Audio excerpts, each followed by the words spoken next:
evening, guys. Welcome back to another episode of the Hot Toys Veteran, episode 16. And tonight we're going to talk about a lot of things that are happening right now. New figure announcements, releases. We got some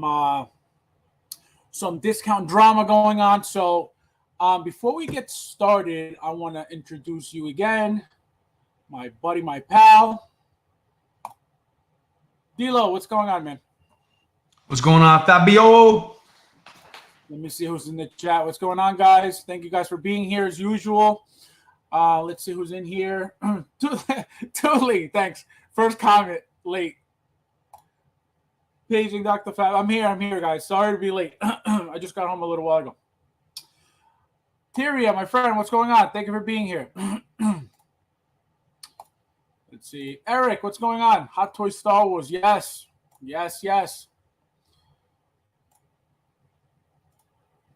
We have Eric saying hello to Eric. Calvin, what's going on, man? Thank you for being here. Commander Green, what's going on? Tremble Dust, what's happening, my friend? Thank you for being here. So what's going on, man? How are you doing tonight?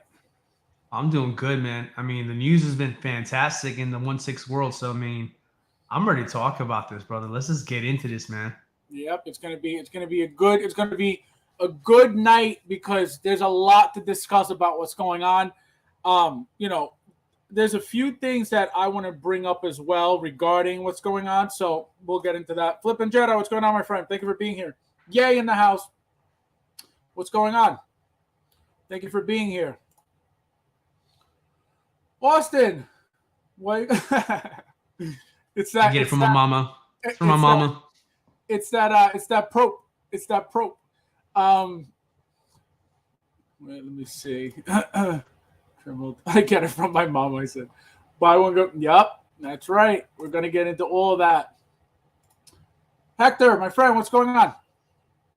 All right, guys. So we're going to get right into it just because I feel like it's a lot of juicy information. So first off, all right, so everybody knows. What do you think? What do you think about this? So I personally, for as long as I've been around, I've never experienced anything like this, okay? Deals like this, okay? This is, in my opinion, it could go, or the reason why this is happening is one of two ways, or one of two reasons. So either they're trying to unload old stock, and like I've been saying for weeks now, we're going to get bombarded soon, and they're sitting on a lot of stuff because, again, I've never experienced any of this. I've never experienced, being able to buy one and get one half off ever. So it's either, again, my opinion, I think either they have to unload as much as possible because they're sitting on a lot of stuff to be able to get ready for what's coming, or they're really, really hurting for money and they're just trying to get as much as possible. What do you think? Yeah, that's a good one. I mean, it can definitely go either one of those ways. The first thing I want to stress here is nobody panic, okay? Nobody panic here, okay? This, I saw this coming. I didn't know it was going to be like such a steep discount, but I knew things were going to continue to stay discounted for a while just because things were overproduced over the pandemic. A lot of things that were coming out in such rapid succession. It felt like every other day we had another announcement about another figure. And eventually, we had a backlog of figures that we've been waiting for that haven't come out. And then the figures that come in, well, we were excited about them when they were announced, but now that they're coming in now and more figures have been announced, it just became a domino effect of constantly pushing out new product that hasn't been delivered to the masses. And now people are saying, well, hold on, I got to be careful with keeping my budget in check. And I want to make sure I have enough money for this figure that was just announced. This was bound to happen. So I don't think this is like, oh my gosh, Hot Toys is going out of business. Sideshow is off for money. I think this is a course correction in the market that we've been needing for a long time. I think it was overly produced, and they understand that. They didn't expect for collectors not to move forward and buy these figures when they came out. And now they got to unload the stuff because, like Fab says, I think he's right about that. I think there's going to be more stuff that we're going to be getting hit with. And they want to make sure that if this is in the inventory now, they got to get it out. Because if they're going to get this new stuff in, they don't want that stuff to sit in the future. They want to correct this and they want to start making money. They don't want to give you discounts forever. So they're kind of biting the bullet now so they can get everything back on track. And we'll talk more about other stuff that just recently went waitlisted. And is it a real wait list or is it not a real wait list? So we'll get more into that later. But for now, Babs, I think that's how I feel about. I say number one, don't panic. B, if you want these things, you're never going to find a better deal than now to do it. So just get it out of your system and get it now. And three, lost count, have my fingers up, and it's three. But three, if this is not your focus, do not fall into the hype of this sale and keep your budget for what you really wanted in the first place. Right. But for anybody who's been waiting for a good discount, this is as good as it's going to get from a Sideshow. I've never seen anything like this, like you said, Babs. Yeah, no, I like I said, I've been around for many, many years, and specifically with Sideshow, and I've never seen anything like this. No, first time ever for me. Yeah, it's insane. It's crazy. Austin says X's inventory they're having to get off the books. That makes sense too.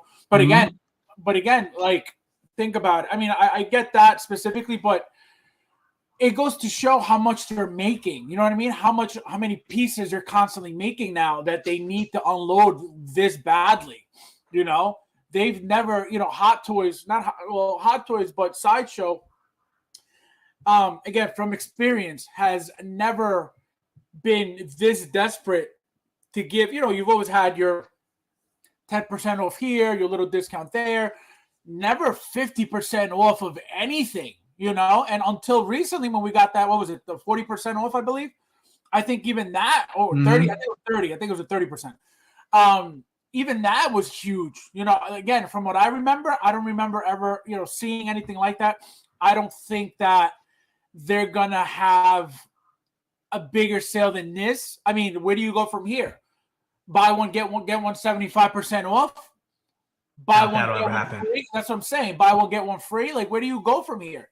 So, that's a good point, Austin. And there was somebody else that said, Tremble says they need to come a bit better.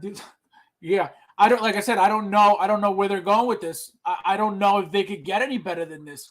One thing I did notice though, so I tried to put a figure in the cart to see how it worked, to see if they deducted the amount immediately.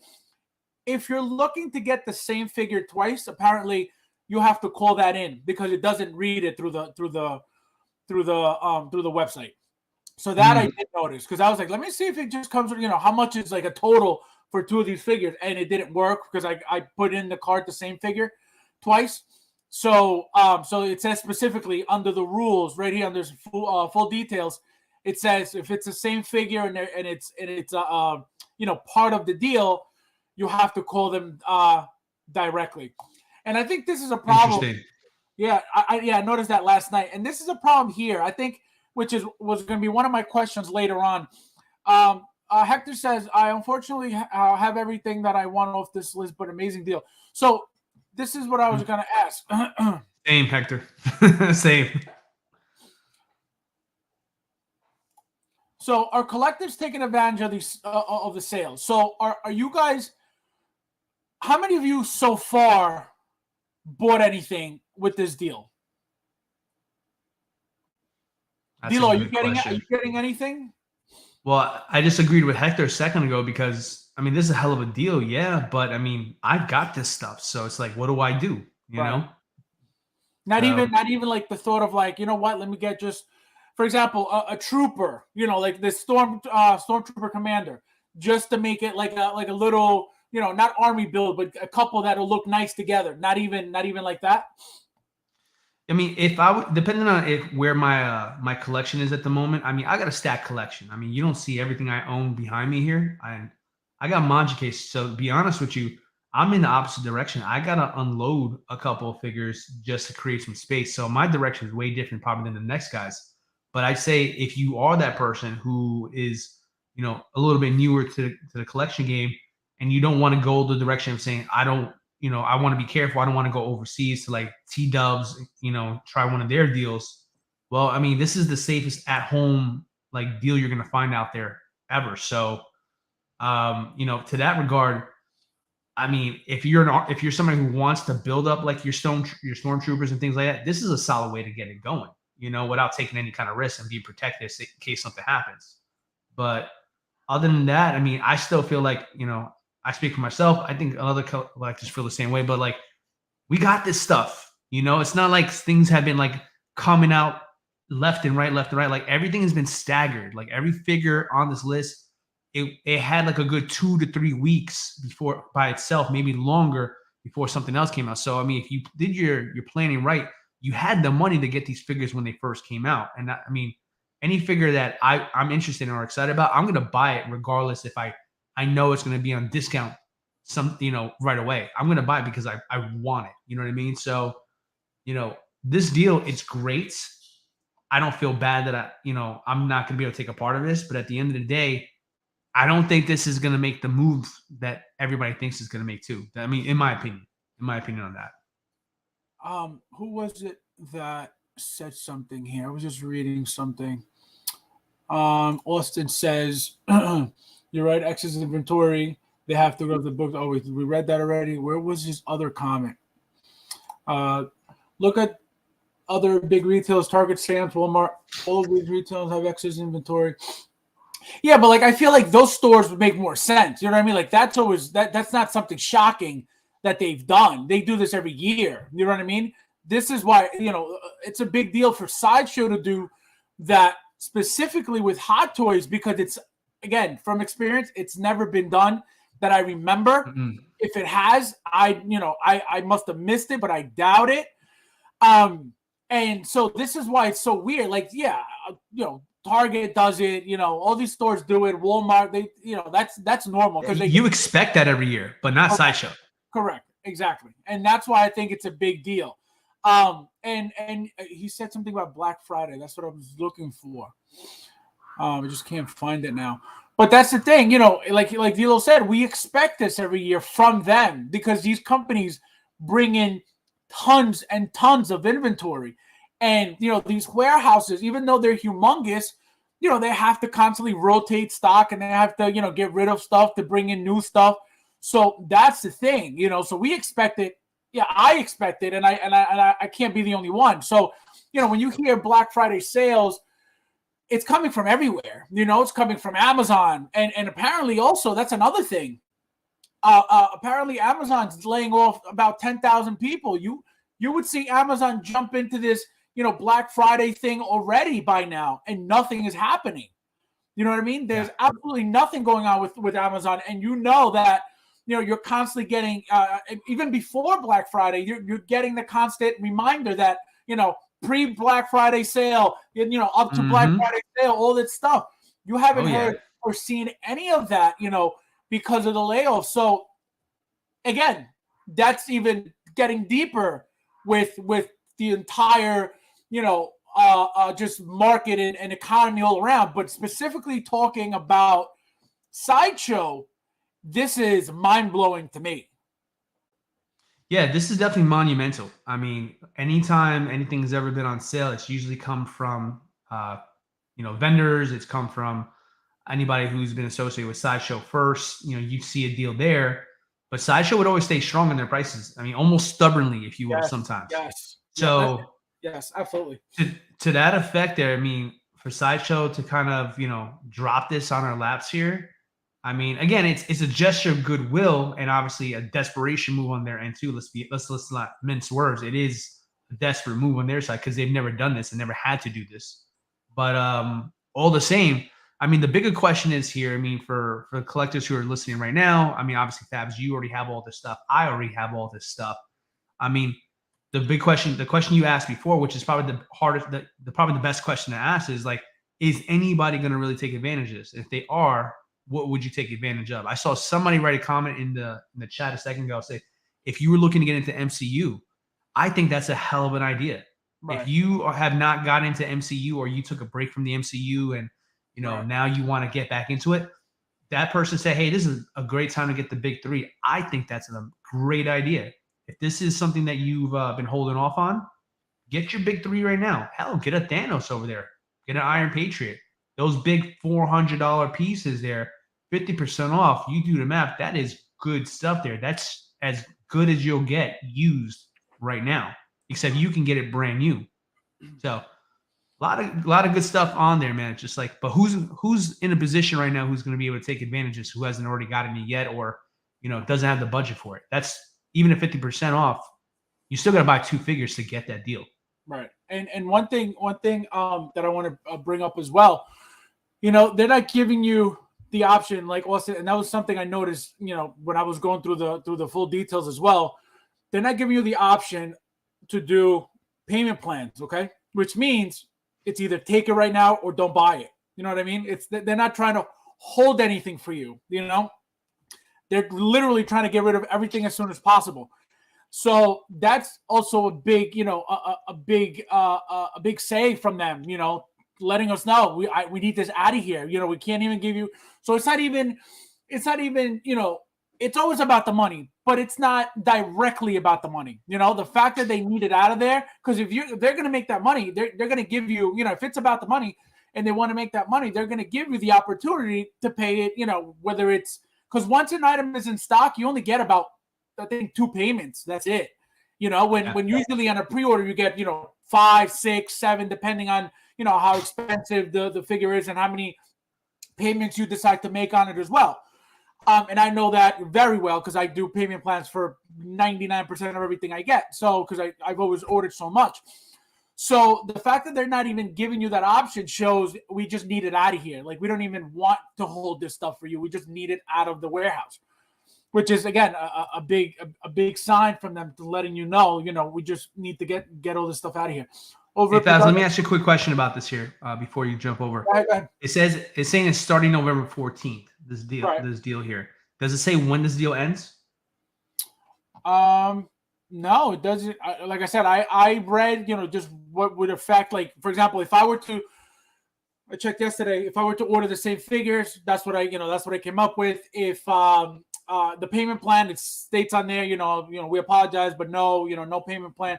But no, it doesn't say I don't think it says anything about when it ends, and I don't think they want to give you that,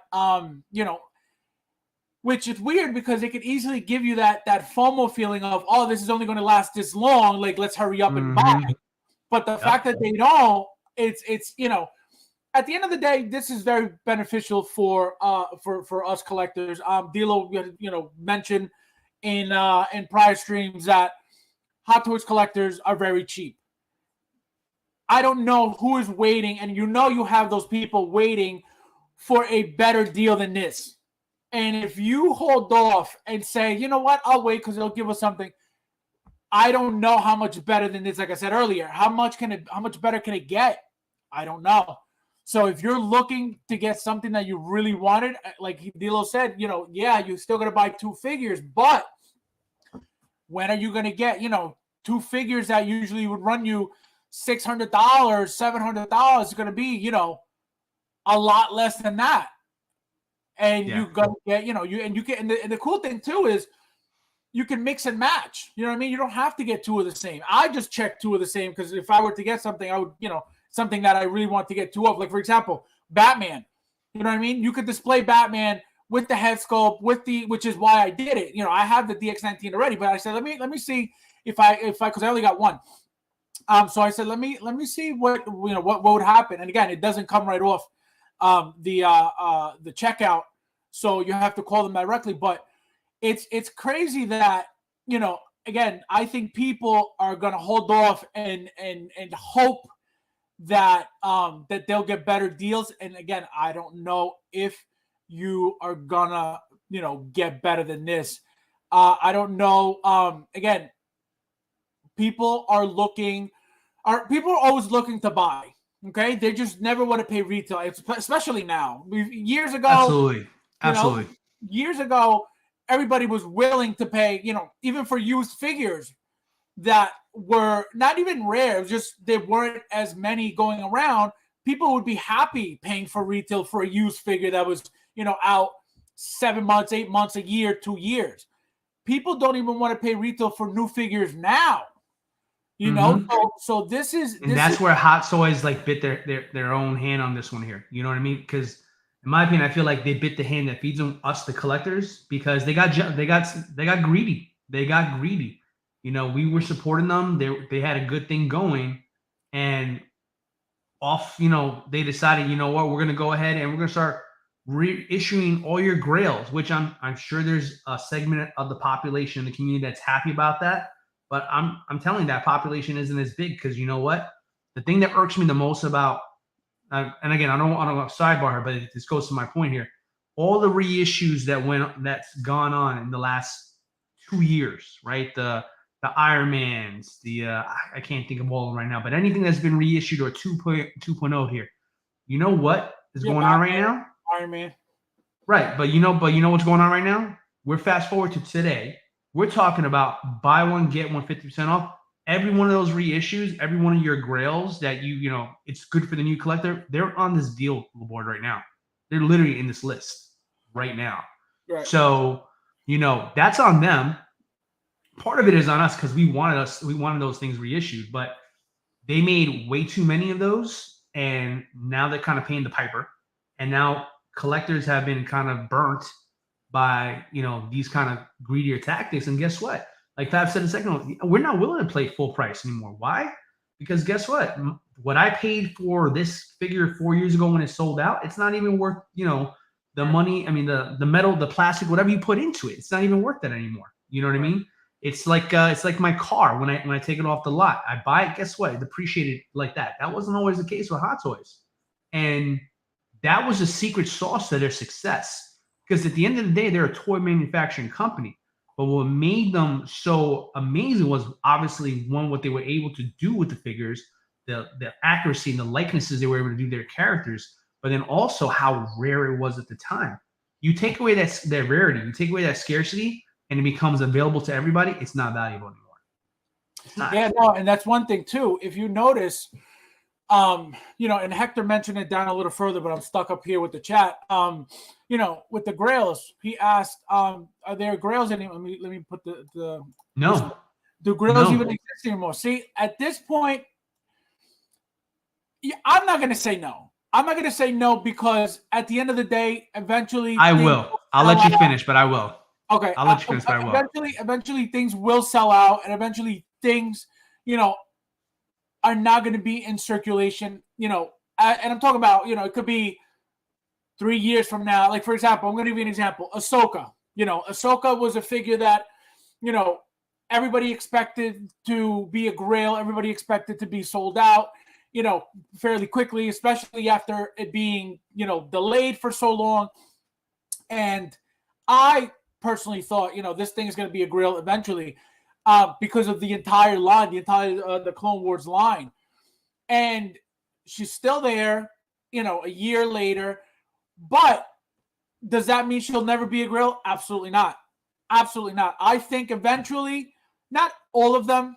Obviously, we know that some figures are made more than others. They do more pieces of certain figures than they do others. So the fact that we don't know how many pieces are made of these figures, of any figure, period, that's why you can never tell what's going to be considered. But I think that it's harder now to call anything a grail, absolutely. But over time, I think they will become grails. What do you think? I think you're wrong. I think you're wrong. And I mean that sincere. I love you like a brother, but I think you're wrong. I'm gonna tell you why here. And it's not for D-Lo to be the party poop over here. All right. It's just this is me just looking at what's in front of me and saying that ain't gonna work. Okay. That's what this is here. So bottom line is here, this is what we need to get through. We're gonna go through just like we're going through it in the economy, just how we're doing it in the stock markets and everything else. We need a rebound. So what we're going to go through right now, we're going to have all of this on the screen that you see here, all these, like our Captain Rexes, our Captain Americas, our Batmans, our Thanoses, all these here, these figures are going to haunt us for a few years because there's so much in circulation. Yes. It has changed how we decide how to prioritize what figures we get. It changes how we decide what the value is to us as far as the monetary version of this here. Is this figure 200? Is this figure 300, etc.? We are second guessing every single number, Sasha. There's people who dedicate in all the groups to being the first to explain to you or predict, I should say, what the price is going to be, right? And then we finally get the link from Sideshow to pre-order, and we see the number, and we have an entire chat about, oh, this is too high, this is this, et cetera, right? So our mindset as collectors for Hot Toys has already changed. We are not the group that we were 2 years ago, pre-pandemic. Right. We're savvier, which is a great thing. We're a little bit more frugal, which may not be a great thing. But at the same time, to get to Grail status, again, like we were before, two things need to happen. One, we need to go through this nonsense, go through this inventory of all this crap here, and let Sideshow and Hot Toys know with our wallets, we're not going for this anymore. We're not going to let you just throw out a gazillion of these figures. We want you to limit them again. Right? And then the other thing too is we want basically things to go back to where you're not reissuing every single thing a few years into circulation. You can't do those things. You just can't do those things because you're losing your customer base by doing that. If you sit here and make 1,000 of these figures and there's only 500 collectors in the world, again, just throwing out a number, I'm sure there's more. But you do that, guess what? You don't have a product that's going to be something that's desirable to people because everybody can get it. Heck, you can get it twice if you want to, right? And then when it comes to the whole situation with, with price and all that as well too, we want ourselves to hold this value again. I know people are going to say, well, D-Lo, collect what you love. You do it for the love of the hobby. Listen, we all feel that way. We all kind of have that motto in our head. But at the end of the day, I've seen so many people who told me that crap in comments, in chats, and in all posts when I'm telling you straight up how it is. All those people, they're not in the community no more. They're not there. I'm still here. That's the truth of it there. Those are guys who are freaking, signal virtually me, telling me like, oh, you're not a real collector because you're worried about the money. No, I'm worried about the money because I don't like to throw money away. Just like a normal person does not want to throw money away. This is excess stuff. This is stuff that I want to do for my free time. This is my hobby. But when I had to monitor the markets of my figures that should be limited because I pay limited prices. I pay very expensive prices for this, as we all do. I deserve to say, you know what? One day my air conditioner breaks down. You know what? I don't want to do it. I regret to have to do this, but you know what? At least I have this in my home. I can sell this and I can pay for that. That's what this is at the end of the day. So I mean, you get into this situation where everything is available to everybody. You get this buy one get one crap. And as much as it's cool to see it, it's not going to help you with your collection if you want to change your focus in the future. And that's all I'm care about. I just want to protect my focus. My focus is Hot Toys. I want my Hot Toys to hold its value because you never know. You just never know, guys. See, but that's where it gets tricky because, now you're talking about holding value, When you I know it's the dirty thing to talk about, but let's talk about it. Well, no, correct. It's not dirty, but it's like it's something that I think everybody hopes for, but nobody talks about. You know what I mean? Everybody to a certain extent, and I don't. And when I say everybody, I don't think I should say everybody, but a lot of people. So I'm going to speak about myself. When I got into this, okay. I didn't get into it thinking, I'm getting into this for the resale value at all. Never crossed my mind. No, let's be clear. We're not talking about resale here. We're just talking about maintaining the value of what. No. Well, Yeah. maintaining the value meaning when you go resell it, that it has a value. I'm not talking about profits. Let's be clear about that. I'm not talking about profits or anything like that. That's a different conversation. No. But even so, for example, let's say you go and you buy a figure for $200. You hope that 7, 8, 10 years down the line, if you were to sell it, it holds the value. That's where the value comes in. It's not like, what is the value going to do sitting in your case for 40 years? Nothing until you resell it. So at the end of the day, it's when the money comes back to you, period. That's when the value comes back. That's the value. That's what we're talking about. The value when you go get rid of the item. You can't have value in your shelf because if, God forbid, anything happens, the value means nothing because you don't have the value in your hand. So, at the end of the day, it comes down to the reselling, period. That's just how it is. That's how you find out if your item kept its value or not. It's just common sense, But my thing is, when I got into it, never crossed my mind that I was, eventually going to, start collecting these rare things and these super, super amazing looking things and high quality, items and expect to make any type of money. When I did notice years later, maybe 2-3 years after I started, which is when I started getting, multiples, I noticed that the moment something was released and it sold out, the value of the item skyrocketed so much. And that only says, not everybody has this. This is not a mass, produced item. This is not something that's mainstream. This is not, literally the item sold out and they went double to triple, which is again, what gave me the idea of, man, let me get multiples of these because I could use these doubles or triples to keep funding my hobby, to keep funding my collection. It was a no-brainer. So people coming in now, and there's still people trying to do that, which is very, very, what's the word? Very ballsy to try to do that now. Very egregious. Yeah, for sure.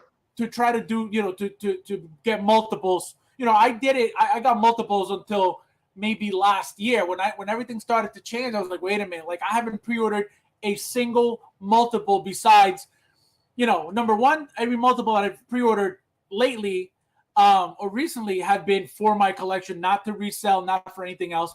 And it's been figures like the Darth Vader because it came with the 2 helmets.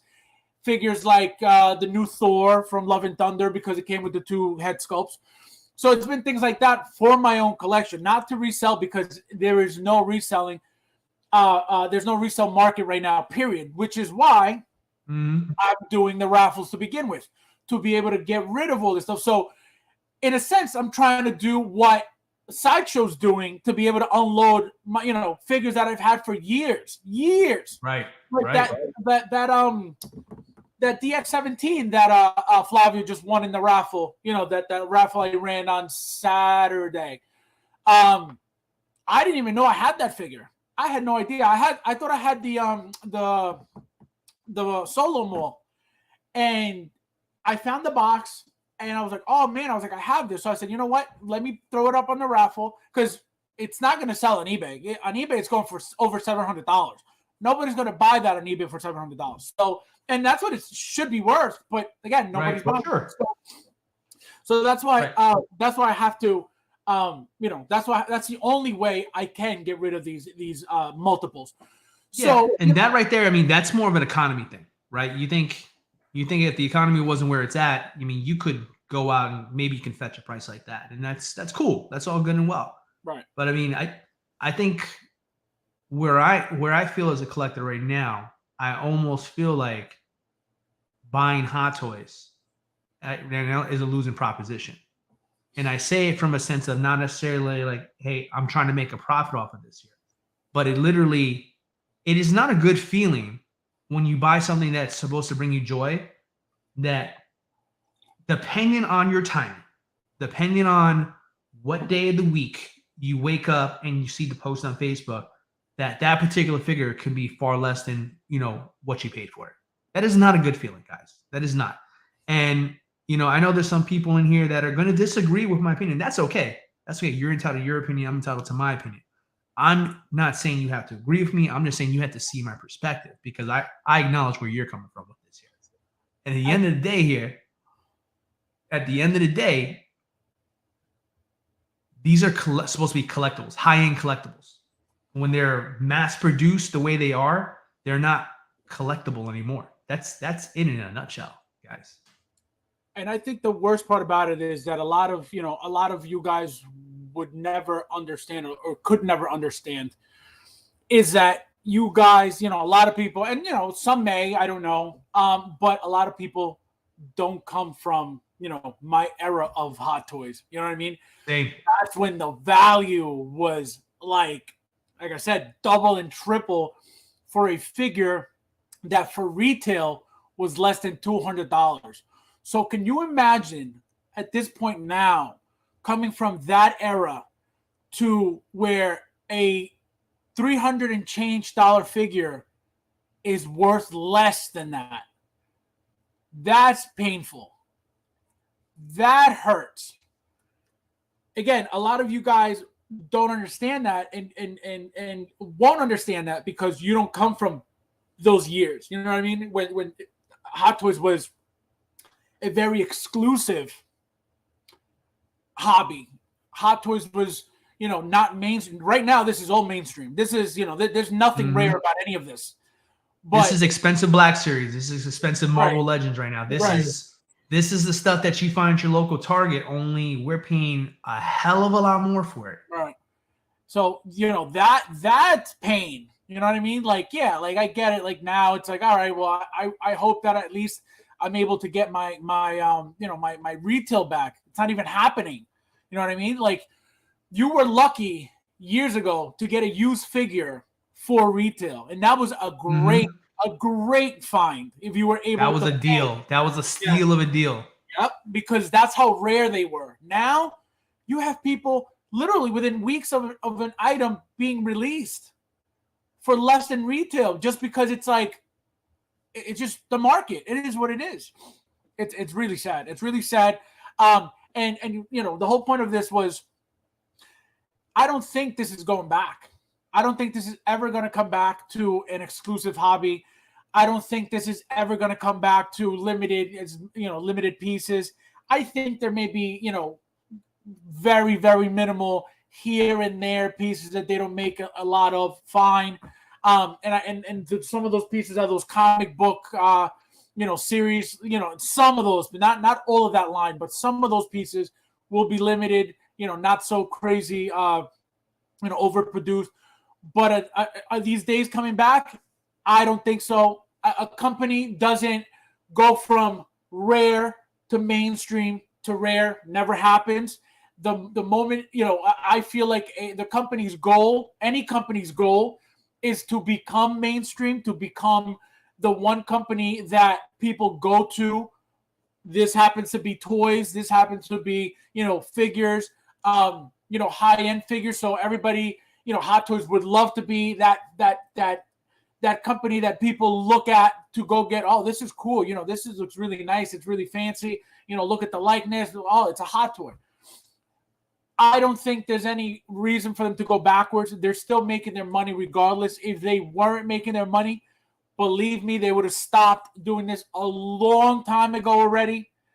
Because we talk about how it could be affecting whether it's Sideshow, with other companies, other resellers and other retailers and, all this stuff. Not really retailers because every retailer is supplied by Sideshow anyway, but resellers specifically. And so I don't think, and that's my point with the Grails, I don't think it's going back at all. I think what's going to happen is, like I said, there will be figures years later that aren't going to be, around, they'll break, people will get rid of them, over time. So when it comes down to, again, later on, I'm looking for this figure. How much is it going for? Well, that figure's not, they didn't make as many to begin with. They made a lot, but not as many as other figures. So I think if we're gonna get Grails, I think that's how it's gonna happen. But I don't think this is ever going back to exclusive ever again. I'm optimistic. We'll see what happens. All right, let me get back to some of these because I'm backed up. Yeah, well, that's what she said. They label as Black Friday just Texas has been exactly as buyer's market. Yeah, the Black Friday thing is, like I said, even what do you call it? David, what's up, man? Even what do you call it? Like I said, Amazon is not even getting involved. They're too busy, getting rid of people. So this year would be increased price of the year. Just oh wow, he would know about this stuff because he does the company's stock. Let me see. Plus, you have resellers again.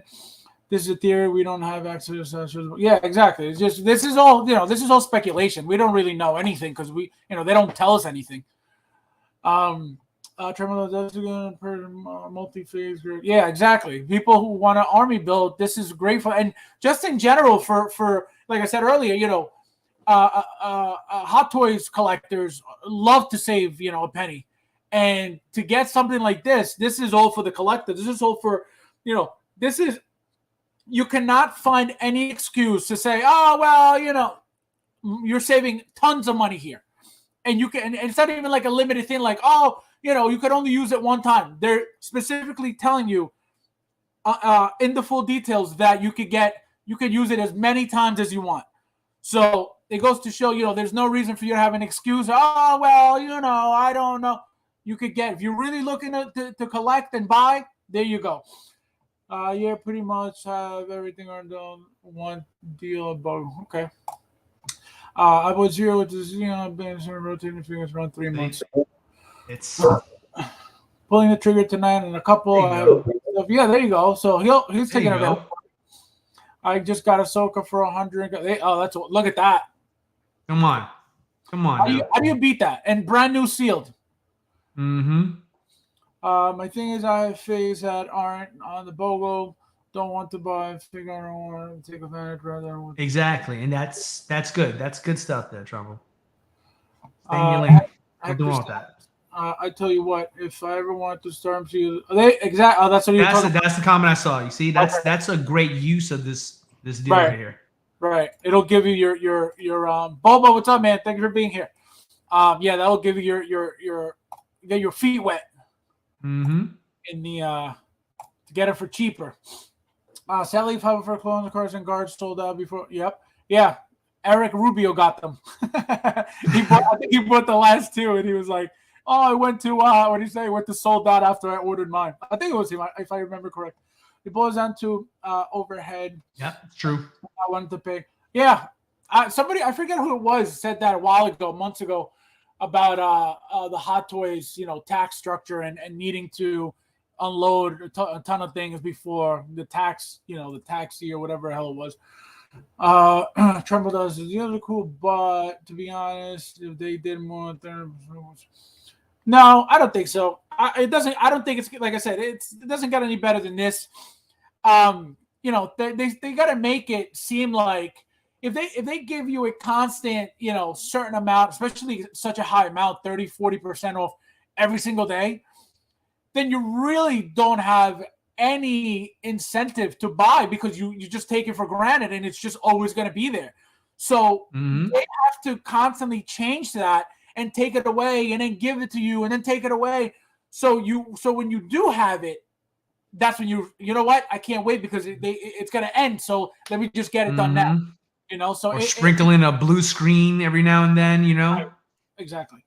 If I needed them, I would take advantage of this, get multiple through commander remote. Exactly. Yeah. This is exactly, what Dilo said. You could use that to army build. This is expect the most company in the prolific year in plans to continue Walmart. So yeah, we went through that, I think. Also, if you look at spots, pop culture, they routinely lower price and yeah, exactly. No, and everybody's in competition. You know what I mean? They gotta do sales too to be able to get there. It's not just Sideshow trying to make money. I think they're all trying to make money, and other because pop culture is a retailer. It's not a reseller. So, they have to make their own money too, and they can't be stuck, letting just Sideshow, sell off all their stock while they get stuck with it. So they got to create their own deals as well. Or even Golden Armor Wonder Woman. Yeah, no, she was good. She was really good. And the BOGO plus to the lower cost, not expected. Yeah. Yeah, of course. It's always like that. Everywhere they give you that, it's always the cheaper figure that you get the discount on. It's never the most expensive one. They have to sell before. Oh, there you go. No, that I know is true. Everything is about the money, especially not having to pay as much taxes as you would have to if you could get away with it. Especially with big companies like that when they have like a crazy liability. Nope, it'll last through the year. We'll see. Facts. Yeah, facts. It's not going to end in November. There'll be another deal to replace this deal. Exactly. Yeah, but is it going to be this good? I don't know. Maybe Christmas? Maybe not. But, I mean, a deal will still be there. So I believe Andy was emailing we are checking now. The Collector, what's up, man? Sideshow put no promo allowed on Echo, and literally that sucks. Things that before. A lot on Echo, literally have it on the item. Well, I think because it's a newer figure, I think that's why maybe may not be allowed. I think I'm noticing that too. I think all the newer figures are not part of that deal. They're trying to get rid of the older stuff. Like an Echo just came out a couple weeks ago, so I don't think that they're trying to get do that to themselves either. But eventually, I think that you'll get a discount for that as well. They may have updated the term saying offer unless. Oh yeah, no. Well, of course that they don't have unlimited stock of these things. If everybody went right now, and let's say they had 40 Captain Rexes left, and everybody got a bunch. It's not gonna be forever. You know what I mean? They're eventually, once they sell out, they're gonna sell out. That's the whole point. Some places have been selling below retail as soon as good. Yeah, exactly. Yeah, I think it's everybody. I think obviously we talk about Sideshow because it's the biggest one. But not everybody orders from so many different other retailers in general. So we don't really know what's going on with them unless you guys mention it if you order from somewhere else. But I personally just know what's going on with Sideshow because that's the only place I order from mostly. Some places got that. TK, what's up, man? Sideshow's not the only one. Huge sales at stores. Yeah. So, well, I mean, the holidays in general, they try to do that. We talked about that. It's the bear market. Mm-hmm. Just Chili Cheese Baron, what's up, man? Just too expensive nowadays. Figures. It's noodles or beef. It means noodles and beef or beef. Noodles or beef. For meat. The art looks yeah. Tuli wants to get into the figure. We're getting there, Tuli. We're getting there. Rant done, boys. We're getting into it. Yeah, no, we have to talk about this because it's a big deal. You know what I mean? It's not something that it's unprecedented. It's never been done. It has never been done. So we gotta pick it apart. The good, bad, and the ugly about it. The collectors' Hot Toys maybe never. That'll never happen because everything's getting more expensive, not cheaper. So they're not making anything cheaper. Commander Green, what's up? Or we need an influx of new collect.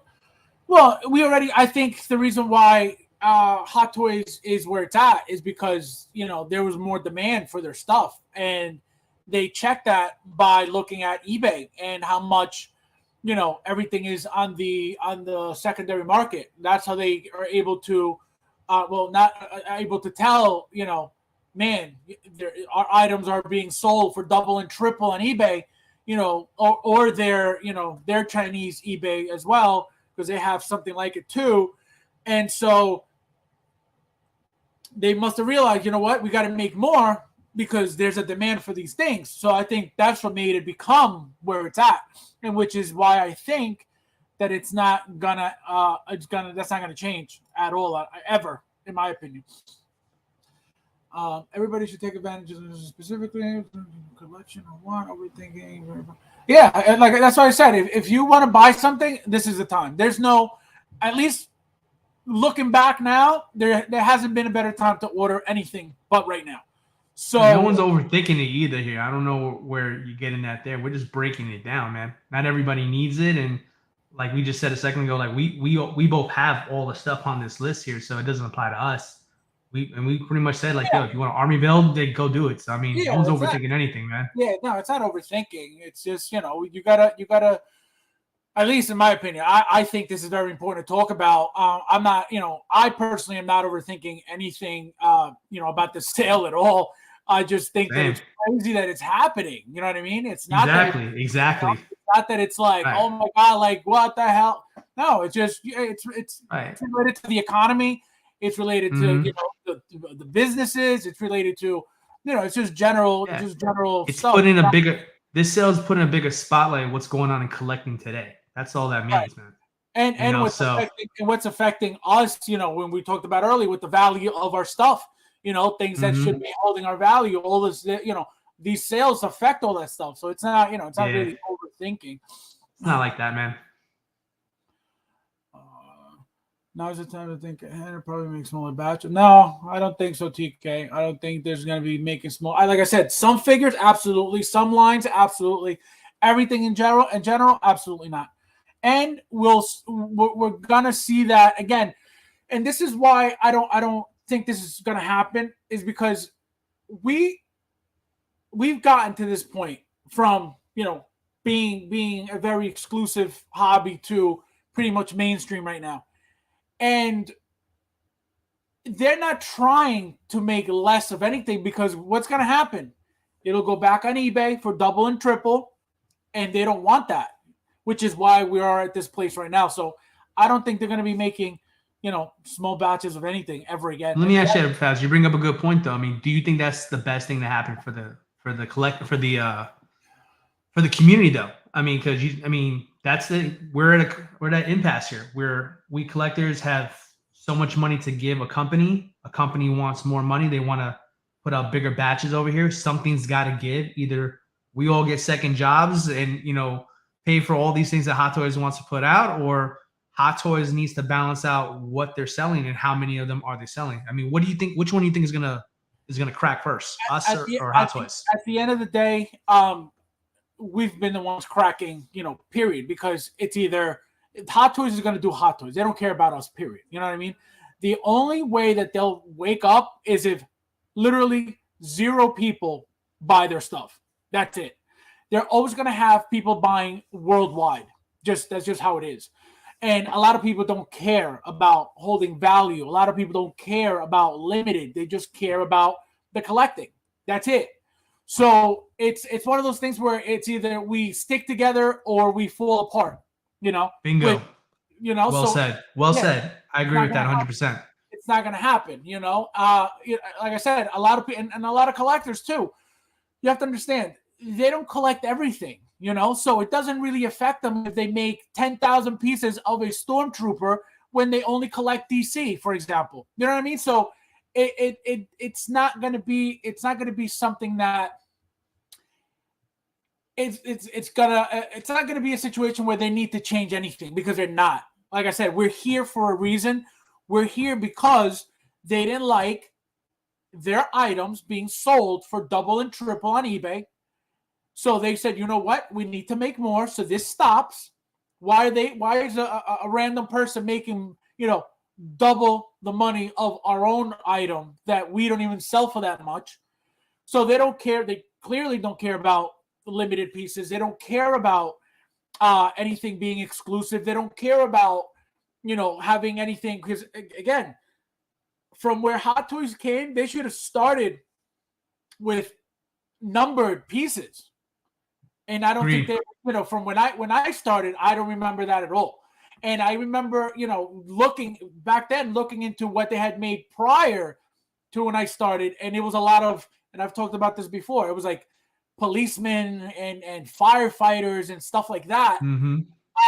And, even those pieces weren't numbered. So that's what I mean. They don't care. They're not going to care. They're making their money. If they weren't making their money, they wouldn't be doing what they're doing. A company goes by or decides to do things by what the market tells them to do.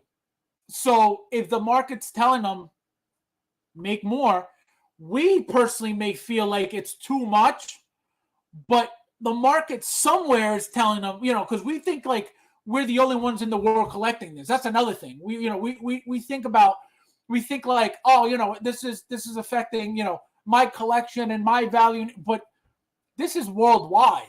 You know what I mean? This is not just the US. This is for sure. So that is what I mean. Somewhere, somebody in the world is telling them we need more of your product, which is why they're making more. Yeah, it's overflooded in North America, absolutely, but that's got to be, can't just be coming here. It's got to be going everywhere else. Don't be a sucker. What do you mean by that? Limit what happens to new collectors, new fans, collected money, so a real collector. No, that's not it. If, for example, why doesn't everybody own a Lamborghini? If it wasn't an exclusive thing. So you're telling me, I just got my driver's license. Why don't I have a Lamborghini? I want a Lamborghini, goddammit.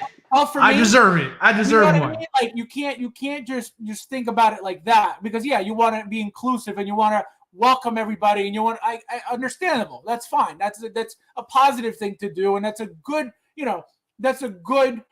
unrealistic way of thinking, but if that were the case, then why do companies make for example, Rolls Royces that are only 10 in the world?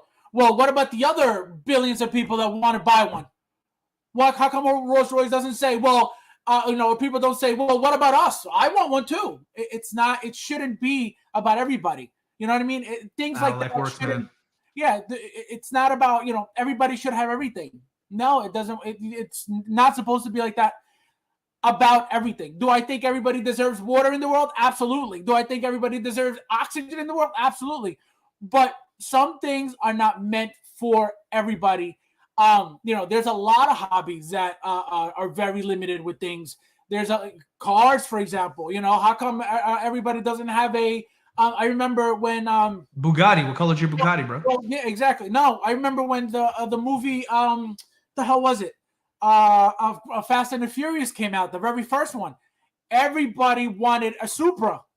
Oh yeah, I still want that one. Yeah, I still want it. Wanted a Supra. Everybody wanted a Supra. How come not everybody got a Supra?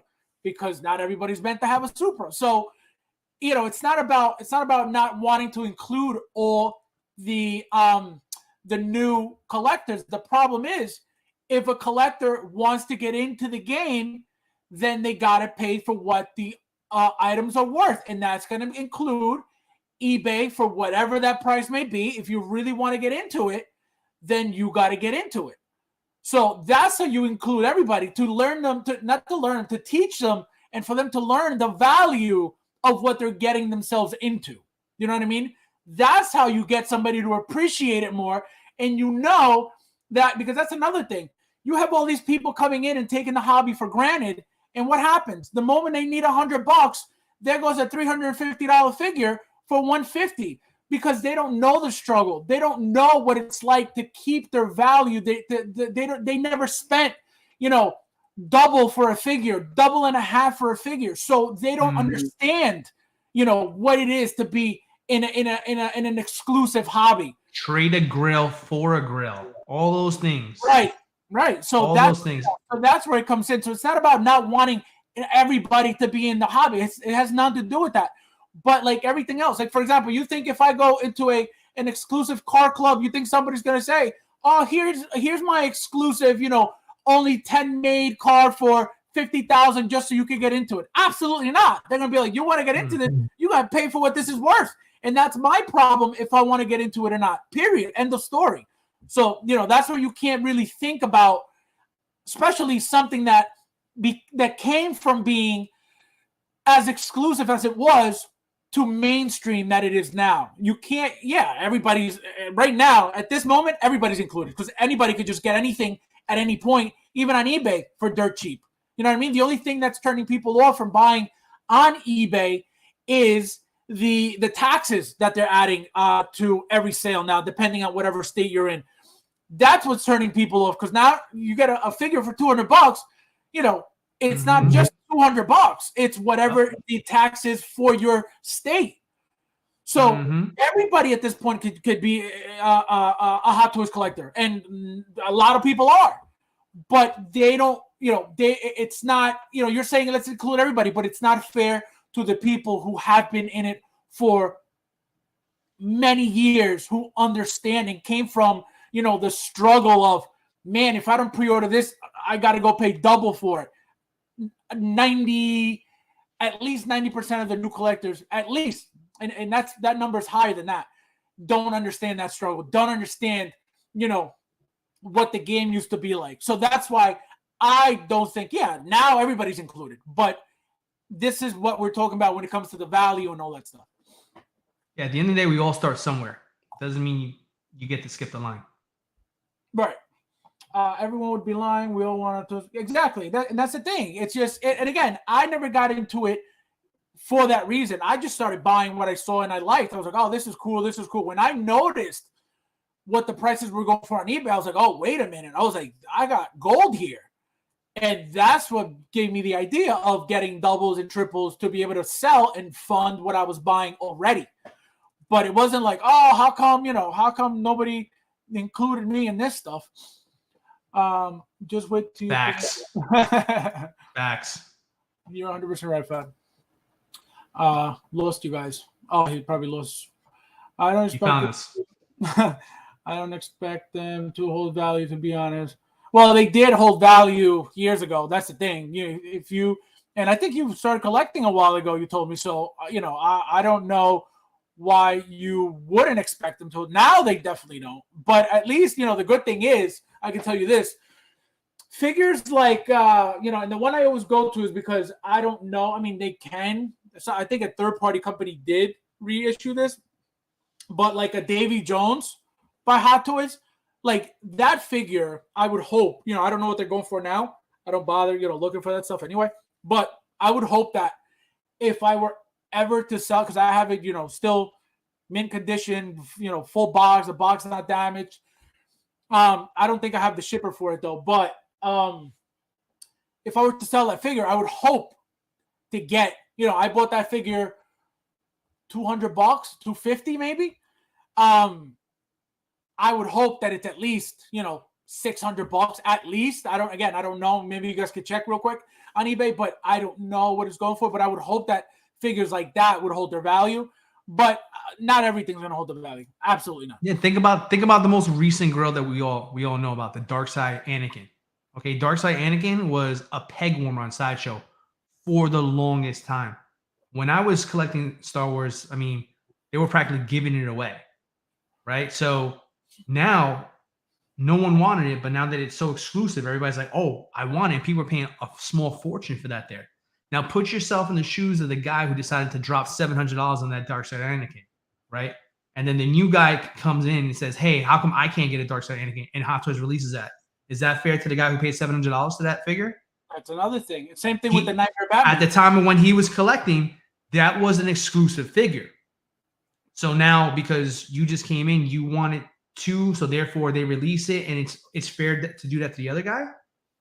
That's where I call BS. Like, you can't have it both ways. And the Nightmare Batman, same exact thing. That first one came out, everybody wanted it. I personally, let me tell you the story with that, and I've said the story multiple times.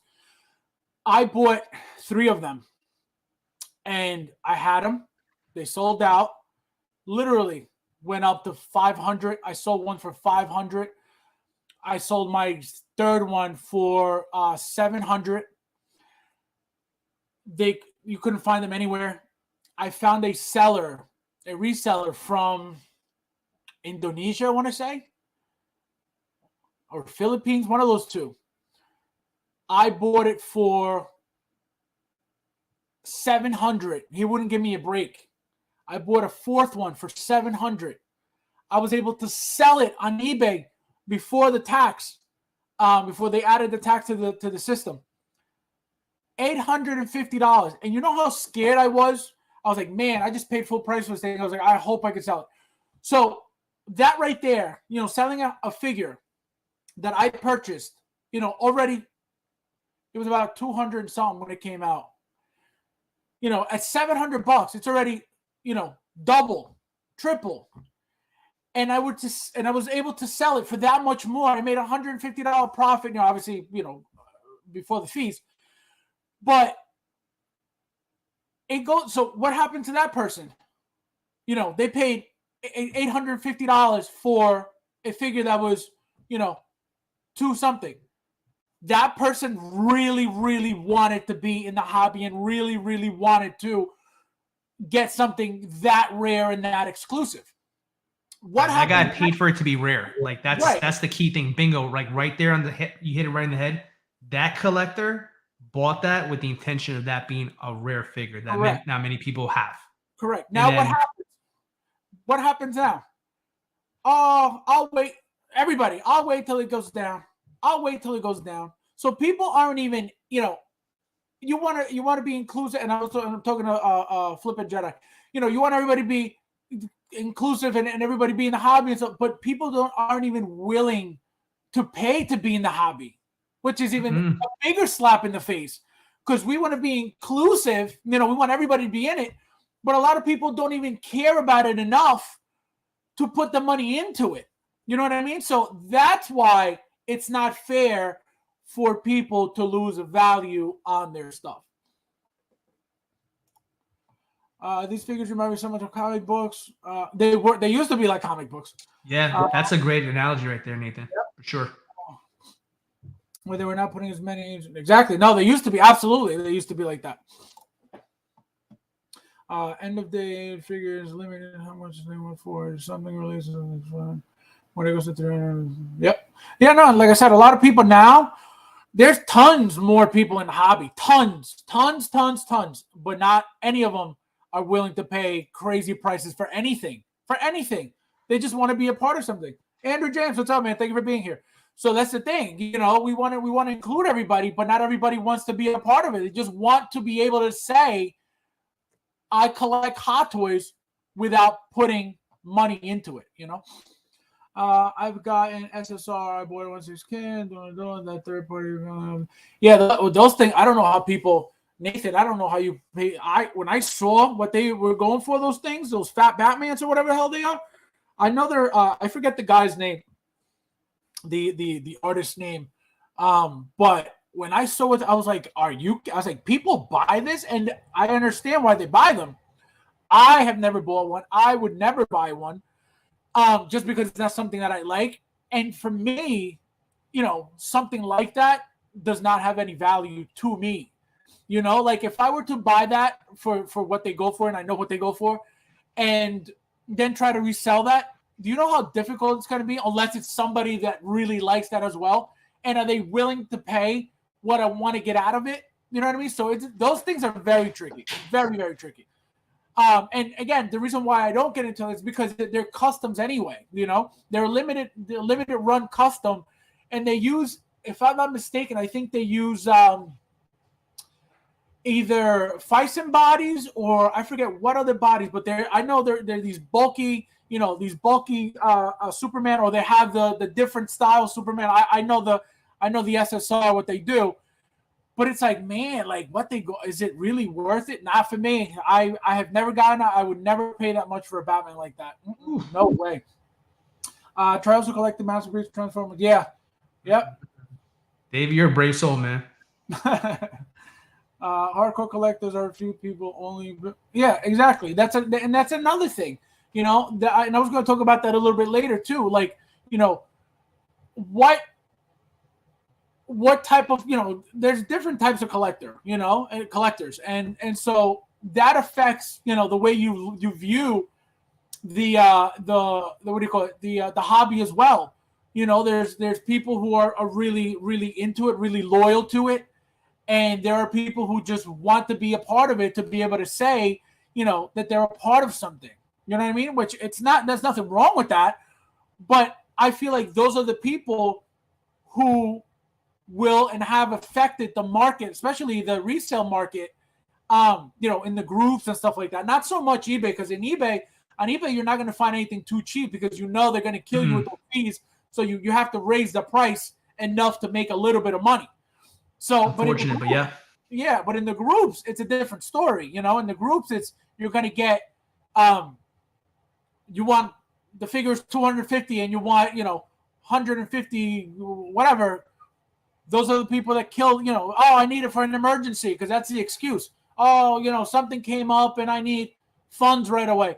And what do? You liquidate your entire thing and that's it. So that's another thing. A lot of people that you constantly see selling, they're selling because they're not really into it because they really want to be collectors. They're just not. They're just hoping to eventually make a little bit of money out of it, or a lot of money out of it. But somebody that you constantly see, buying stuff and then constantly selling a ton of stuff, that's not a real collector. If you're a real collector, you're like, for example, myself, it would kill me just to think that I have to get rid of like my doubles and triples, they're gone. I don't care. My personal collection stuff, just the thought of having to sell anything and not having it ever again, mentally, it kills me. I agree with that, man. Because I got to do that now myself. I need space. Like, it's not a matter of like anything deserves to leave my collection. I just need space. I have maximized in all my years of collecting how many figures I can have in one space, and I'm at full capacity. And so now I have no choice. If I want to continue to be a collector, I'm at that place now where I have to make tough calls, and I got to look at pretty much my children and decide which one I don't like anymore. You know what I mean? That's tough. That is tough. It's crazy. I mean, so, and then on top of that too, I look at the value of, these figures, and I know when I list this up there, I'm going to get hit over the head with BS offers and stuff that, like, for me, if I was in a position where I need to make room, these would stay here and you can kick rocks. You can keep that offer. So I sell very fewly. Like, I always call it like the annual sale, like sort of like my spring clean, if you will, just because I'm just trying to get my space and make room for more figures coming into the collection. But man, I get some funky offers. There was one guy who was willing to trade me a dog. I swear to God, he'd trade me a dog. He was like, "Yo, would you take a beagle?" A beagle. I was offered. I swear, that's a true story that happened to me last year during my annual sale. So, I mean, but yeah, I'm with you, man. I mean, the idea of selling my collection, I mean, I don't have doubles like you. I wish I had money like that. But the stuff that I do have that I'm going to have to get rid of, it sucks. It sucks. No, I wish I had that money. So no, it's not even that. It's just, I cherish my collection. I love my collection. I do too, because you picked it. You picked it yourself. No. And you know what the worst? You waited a year, 2 years for this masterpiece. I mean, that's commitment. It's the amount of years that I've had these things for too. It's like you develop this attachment. And even though, I don't play with them at all by any means. I love coming down here and I walk around and I'm like, I can't believe, and I say to myself, I'm so grateful and so happy and so thankful I'm able to have all this stuff, and how so cool fortunate. It is. Right. And how lucky and how many people would die to have what I have. Like, I think about all these things. So when I look at my collection that way, to just be able to grab it, put it in a box and ship it to somebody else that, may not even really care for it and just use it to, let me just get rid of this, a month or two or a year down the line when I've had it for 5, 6, 7, 8, 9 years. Like, that alone, man, like, I can't. So yes, the levels of collectors, vary, but it's like you have to have some type of at least some type of loyalty to what you're doing. Imagine but here's the thing though, like, imagine a new collector, right, for a second here, who who sees this stuff, who sees what's going on with the secondary market and stuff like that. And imagine, like, they don't know any better about these Facebook groups. They buy something. They buy something at Sideshow, full price or whatever like that. And then they come home and they see this stinking this Facebook post like, oh my god, I just walked out of here and now this thing is like $100 less. Imagine what that new collector feels like. You know what I mean? Like that's a tough one. That's a tough one for any people to swallow. I mean, they probably just waited. Me when I got into the hobby, I waited 3 years before I pulled the trigger on my first figure. I pulled the trigger 3 years after like this kind of like scoping everything out and seeing which figure I wanted. When I finally made my move, that was the happiest thing because I finally saw Hot Toy in person and I was hooked. Now, if I was a new collector and I went through this, what I just went through, I waited 3 years to get into it, and then I see that this thing isn't even worth the plastic it's put on this thing. I'm out. I'm gone. I'm not gonna stick around for this. Trevor does a Lambo New York City. Pff, no thanks. No, that wouldn't work in New York City. No. Maybe in the Bronx where Flavio is. Ooh, ouch. Cheap shot. Cheap shot. He's probably not even listening, that guy. Who is that guy? Who the is that guy? Let's see. Something is but that's the thing, Nathan. It's not meant for them, but they want to get into it to be able to say, I'm a collector, I'm this, I'm that, but they're really not into it for the passion. They're not really into it for, the love of the stuff. They just want to be a part of something, and they want to be a part of something that, to a certain extent, like D'Lo have said before, they can't really, and Mike, Modoc Mike, shout out to Modoc Mike, they really can't afford, they can't afford to be in this. So any little emergency, it's like, something came up. I really need to get, $100 out of my $300 figure. So it's like, go pick something that, you're able to maintain being a part of. But they know that this, at least I would hope that they know that they would know that this was, exclusive at one point. And I think that's what they're trying to get into it now, because they could just buy a few figures with a few discounts here and there and say, I'm a collector,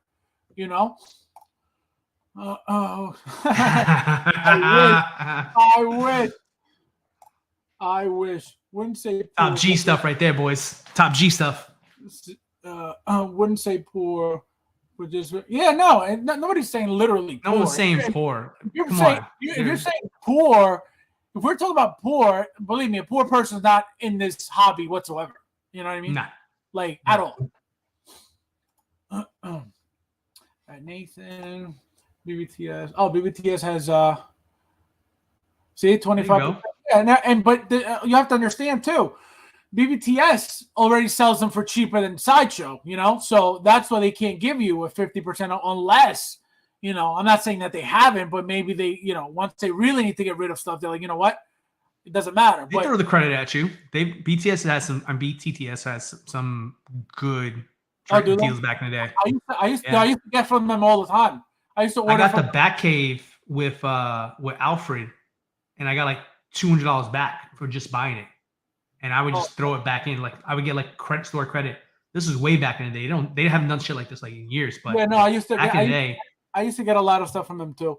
Things that for example, I remember. To save that little bit of money, I would get the exclusive from Sideshow, and I would get the cheaper one, regular one versions from Big Bad Toy Store.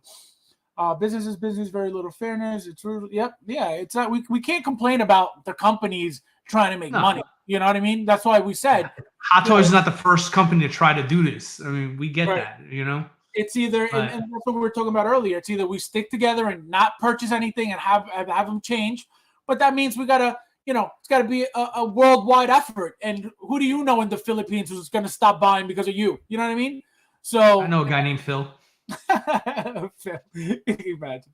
But that's the thing. It's either you say, you know what, I don't want it. But either way, is you not purchasing that item going to really make them stop making their thousands of units? No. So it just, like they said, who was it that said, just stick to what you love, and if you really need to save that money, wait for coupon codes or wait for discounts, and that's it. And if you really don't care about exclusivity, then you could wait until they're dirt cheap somewhere. There will be other. I believe it too. I think so. That's just They're waiting for an excuse to release that. Exactly. Hector One says, more. "Oh yeah, see, Flashback in Ahsoka. How much you want to bet? Flashback in the not Ahsoka, the Ahsoka TV show. Because Hayden Christensen is going to be in that show too. Oh yeah, no, he's gonna be on there. Yep, he's gonna be there. Stay tuned. It'll happen. Yeah, a bunch of people are gonna be on there. So they'll definitely remake him. They use So this is, I'm assuming, the SSRs. So that's what I mean. Like I wouldn't buy something so expensive, like SSR makes for pretty much a kit bash. They just, they get the clothes, whatever they make, and then they use a third party body, and that's it. Like I would never buy some bodies that yeah. Tremble, yeah, that's a good figure, that Kingdom Superman. Selling is very important. No, it's not. It's not. Yeah, it's not at all. Not at all. Not even a little bit. Got it, Kenya Blitz. Yep, it's true. Very true. Well, then, what's up, man? What you named the beast? Yeah. Well, I didn't go through with the offer, man. I said politely thank you, but no thank you. I'm not in the market. Oh man. I've had some weird offers, man. I've had some weird offers. Collectors are funny. No, and they would have given you that dog too. Believe it. I don't know. I love six value. It makes me feel like it isn't financial. No, it shouldn't be financial. That's the thing. I didn't get into it for money. I didn't even know that was going on. Neither did I. But like when you learn that it's a possibility, you're like, oh, I want to hold on to this. Yeah, for sure. Hey guys, Tremble Dust, thank you for being here, my friend. Thanks, Have buddy. a good night. Tyria, BTS is great. Yeah, no, they're good. I get my my Power Rangers, all of the Power Rangers from the extra one. So like Lord Draken, I got from them. That new Pink Ranger one, I got from them. The Red Ranger, I got from them. I think that whole 6-pack I got from Sideshow, I believe. Yeah, the 6-pack from Sideshow, but all the extra ones. The White Ranger I got from them. Axel, what's up, man? Thank you for being here. Yeah, facts, man. Let's get into this, man. We've been on this subject way too long. Here it is. Bow. Yeah. Look at this. There you go. What do you guys think of this thing? Anybody pre-order yet? This thing is beautiful. Appreciate your patience, guys. I want the what do you call it? I want the Trooper so bad. I like these cheeks. Look at that. Phrasing. Look at this thing.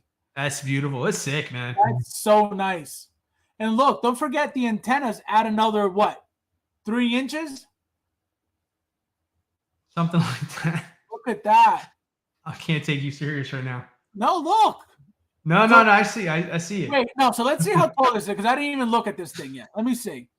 You started calling it the cheeks, and I'm supposed to keep a serious face this whole time while we're talking about this. All right, so it's height. Wait, is this the? Oh no, this is the figure. Wait, no, figure, and this is the ATRT. It's height 2364. What the hell is that in inches? Anybody? Oh, here it is. 25 inches. Oh, get out of here. Oh yeah. What? Mm-hmm. Yo, that's crazy. That's insane. 25 inches. But the cool thing is, this feature right here. Where is it? Where are you? Right there. Bow. That is the coolest thing, because a lot of people that don't have the room or the height for this thing, I know mine's going to be like this, because there's no way I have all that room up there. So mine's 100% going to be like this. And the fact that they made it able to fall like this was the best thing that they could have ever done. Yep. The D-Talk collectors are happy. Did you pre-order this, Thule? The cheeks. This screen so yep. Hector, thank you for being here, my friend. See you later. No pre- Yeah. Yeah, no, I didn't pre-order this yet. I pre-order if you pre-order early in Satchel. Yes. Yeah, that's another thing, guys. If you wait till the next day of something being announced, then you can't use them. The moment they're up for pre-order, immediately, if you have one of those thanks coupons, you could use them right away. And I noticed that because I waited for, I forget which figure. I waited a few days. I think it was Crosshair. I went to, so it was announced. I didn't pre-order it right away, and I waited like 3 days, and I went to use the thanks coupon, and it didn't let me. Before, every time I order something, that as soon as it goes up for pre-order, I use the thanks coupon, and it allows it every time to save those $25. For some reason, days later, it won't let you. So if you have those coupons and you want to pre-order something immediately, you can use it. If you wait days, it doesn't allow you to use it. So very true, Bobby Ray. Thank you for being here. Next year. Axel. Yeah, this thing. So this thing is beautiful. Look at that. Just have it like that. Yeah, it's beautiful, man. It's beautiful. I mean, this is why I bought a Magic case for it. This is like, yeah, that height does not faze me at all. I want to pose it in all of its glory. It's going to be waitlisted in a few months too. Go ahead. No, this one might be this new batch of figures that are being announced. These might be lower batches though. So I'm not playing around with something like this. This might possibly be something that is waitlisted in a few months. You never know. But it's coming home. It's coming home for me. I want this one. This one's it's true about. I believe this true to be, about this specific combo. The RTs. I don't think so. The ATRTs. I don't think so. Because remember, there's two versions. It's this combo pack, and then there's the RT alone, the ATRT alone. I think these are going to be available for a while, but I think this combo may not last too long, just because the only way to get this trooper is with the combo, at least as of now. And it's a great deal too. I mean, bargain wise. I mean, the price point. $400 and something bucks. So I mean, that price point there. I mean, the figure itself, because I think what was it marked at for the ARF Trooper / the Legion ATRT? What is the single price for? $435 with the figure. How much is it for just the? Let me see if it. Let me see if it comes up. Because when I looked at it briefly, I thought the figure was like maybe like $100 and change. Yeah, by itself. $290. Yeah, that's a heck of a deal there, guys. I mean, that's a 501st Trooper with all the fixes with different helmet. Yep. But you're getting that thrown in for about $140 on top of what you're gonna pay for it separately. If anybody is interested, I would totally get it with the Trooper though. I wouldn't even mess with the single one by itself. Maybe if I like it that much, maybe I'll get a second one. Can you go to that picture? A lot of people saw like this. That right there. That's perfect. That is beautiful. I mean, if anybody who's watched the show, it's just like, okay, this has got me hyped up over here. I mean, that would be a reason to do it there. But I would get at least one with the Trooper though. Yeah. And maybe a second one if I really wanted to there. But this is sick. This is innovation. This is the cool part of the hobby, guys. This is the stuff that gets me like in my warm and fuzzies. You know what I mean? This isn't just another release of something. Like vehicles and with figures like that, this is the coolest stuff of it here. So you're gonna see me, especially the way they look.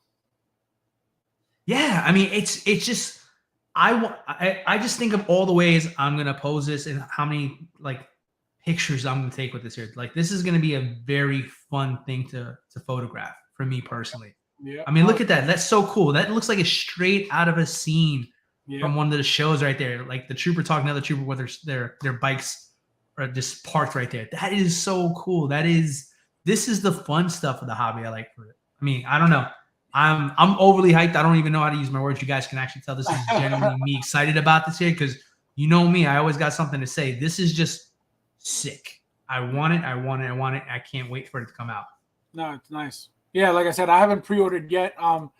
If either choice were to go first, it would be the combo, with the Trooper, this one, because obviously the single one you could get, whatever. So I know they made plenty of those, but this combo here, it's gonna be like the Arc, and that bike that's on wait list, I think already.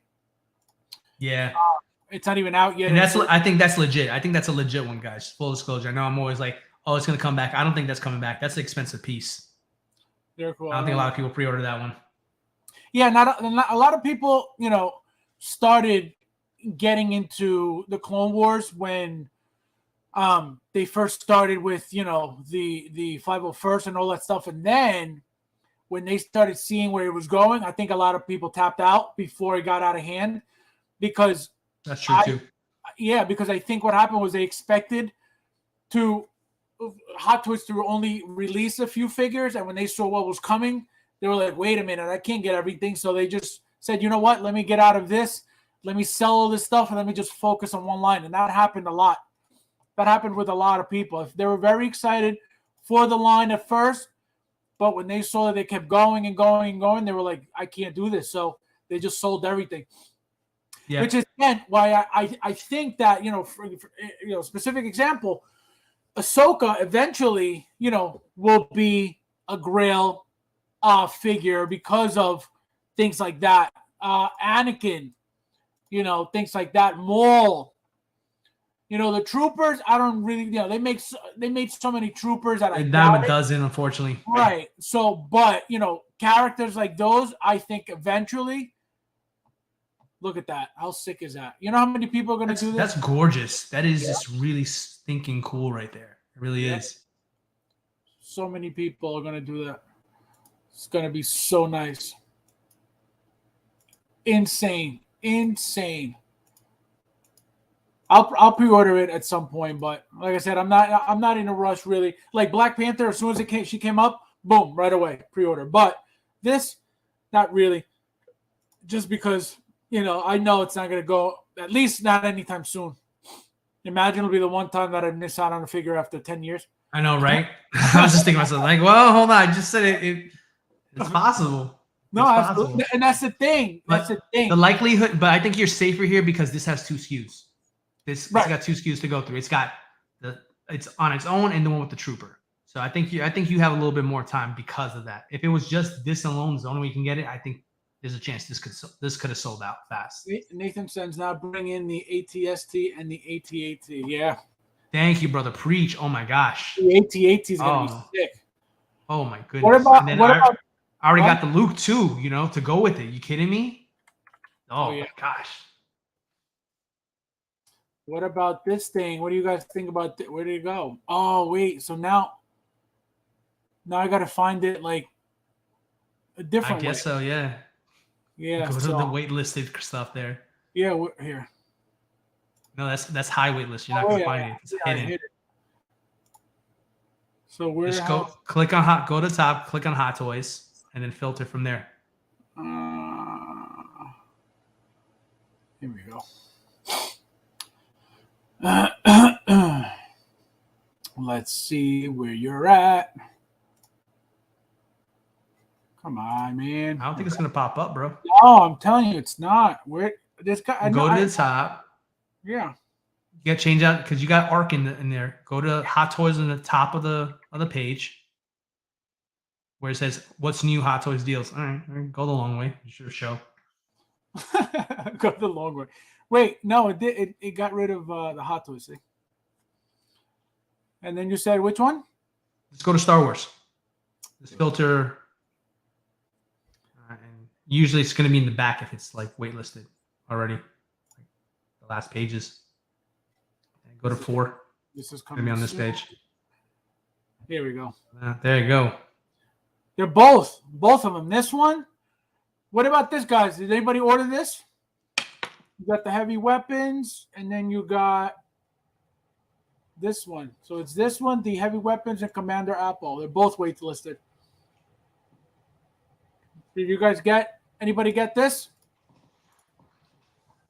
Thule, Nathan. I just focus on Marvel and DC. Even with those biggest Star Wars, yeah.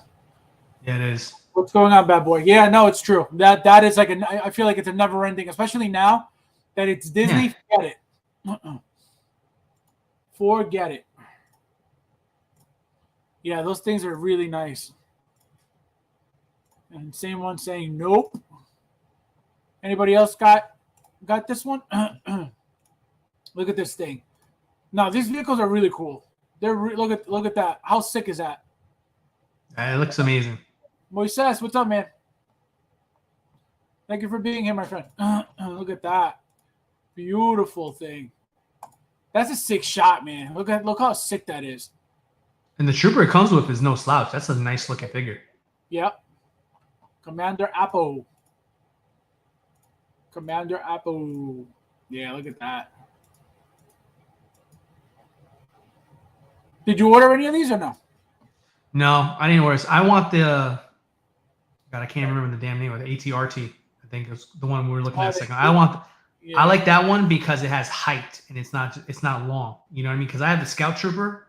I mean, not the Scout Trooper. Yeah, the Scout Trooper with bike, and that takes a lot of space. But since this goes up instead, they're very long. They're very long. Yeah. Bikes. This kind of feels like that's another speeder bike. So I'm like, I like the other one instead. I like this. It's cool. Here. I like this feature here. You can separate it. It's like a separation on it. Look at that thing. So sick. The cool thing is I have three 501st. So I could put two in here. I have this one. Well, they're all deluxe. I bought 4 deluxe. I sold one. And so now I have 3 with each helmet. So I could do these looks here. I have 1 deluxe and 1 regular. I regret that every day. I should have just got both deluxes. Yeah, I don't. You know, it's funny. I used to do it in the beginning. I'm like, let me just get 1 deluxe and 1 regular. I'm like, why shouldn't I just get both deluxes? I regret it every day. It's the dumbest mistake I ever made. Look at that. So sick. They look so nice. The ATRT stands out. Yep. It's imposing height. No, it's crazy. Mm-hmm. I just saw how everyone says they want and live it, but not. Yeah. That's true, man. That's the thing. Hey, that's what happens. Welcome to Hot Toys Collecting year 2022. I mean, that's it, bro. Yeah, but the Bobby Ray, you could fold it. You could fold. Oh wait, which is what I'm talking about? Which was 30? This one? I thought he meant. I'm reading 30 inches tall. The what do you call it? The tall one. The one ATRT. ATRT. Yeah, I thought that's what he was talking about. No, this is if this is 30 inches. Yeah, I don't know where the hell that's gonna go. Does anybody know what the speeder bikes are? How long they are? Same. It's got to be around the same. Well, look at the dimensions of this bad boy here. I mean, this looks like it's about the same. This one is. There you go, speeder. Width. The width is 26 inches. 26 inches. Right? So 26 inches. Height-wise is nothing. Wait, so how long is this one? 26 inches. This one is 20 inches. Also, it's longer. Mm-hmm. Oh, another 6 inches. That's half a foot longer than that. So yeah, that's a long boy. Oh, I didn't know it was that long. Well, I got them both coming, so oh well. That's wild, bro. Can't believe. I would love to know where you're gonna put that, but I have no idea. I have no idea. That's a problem for another day, I guess. I have no idea. I didn't. Like I said, when I see them, I'm like, oh, it's cool, but I don't think about like, oh man, this is like super. Believe me, I'll find somewhere to put it. Don't you worry. If I gotta That's put what she it, said. Insane one. I love it. I love it. Bring on the filthy, buddy. Pre-order days are absolutely. Commander Crook in the house.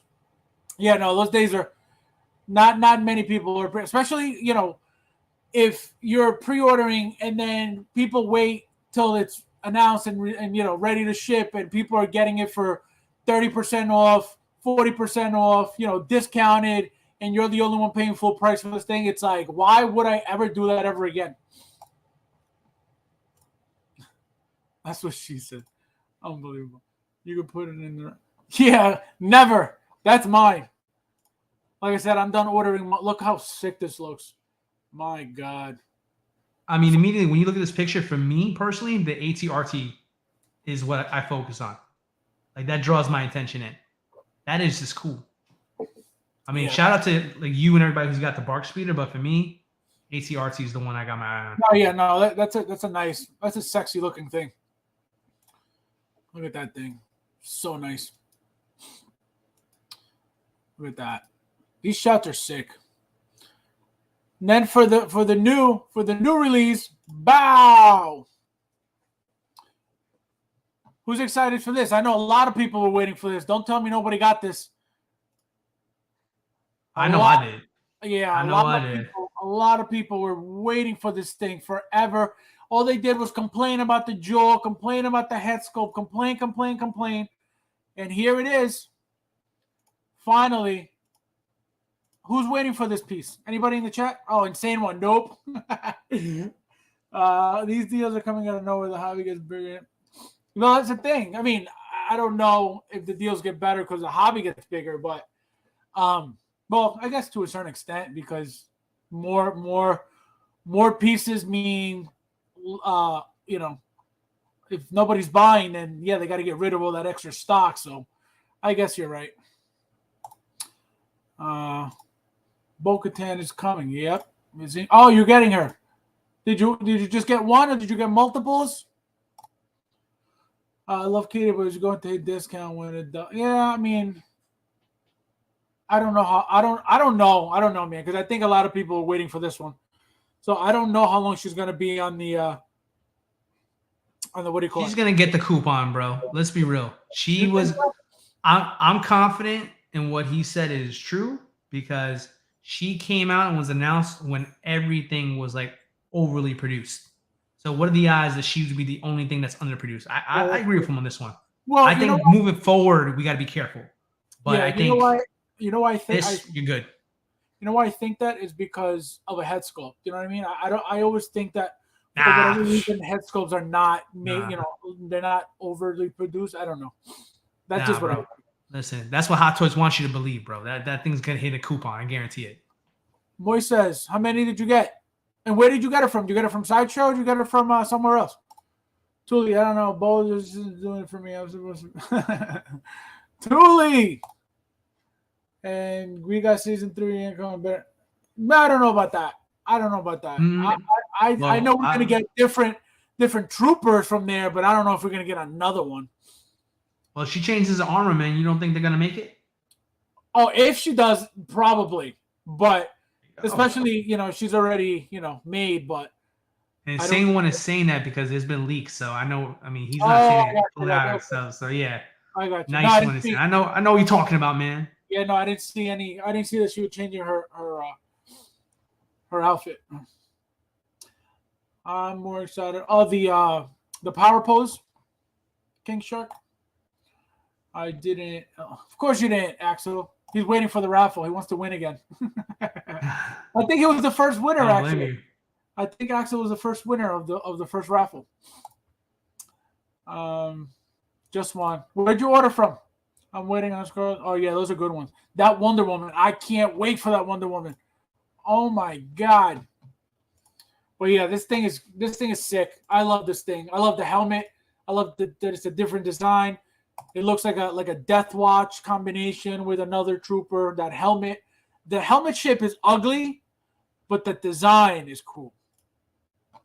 That is so blasphemy, bro. You are not a true Star Wars fan. That is sexy upon sexy right now. No. I don't know. A helmet? Yeah, look behind me. I got my Bo-Katan helmet right there behind me. Oh, I see it. No, I don't. You know what it is?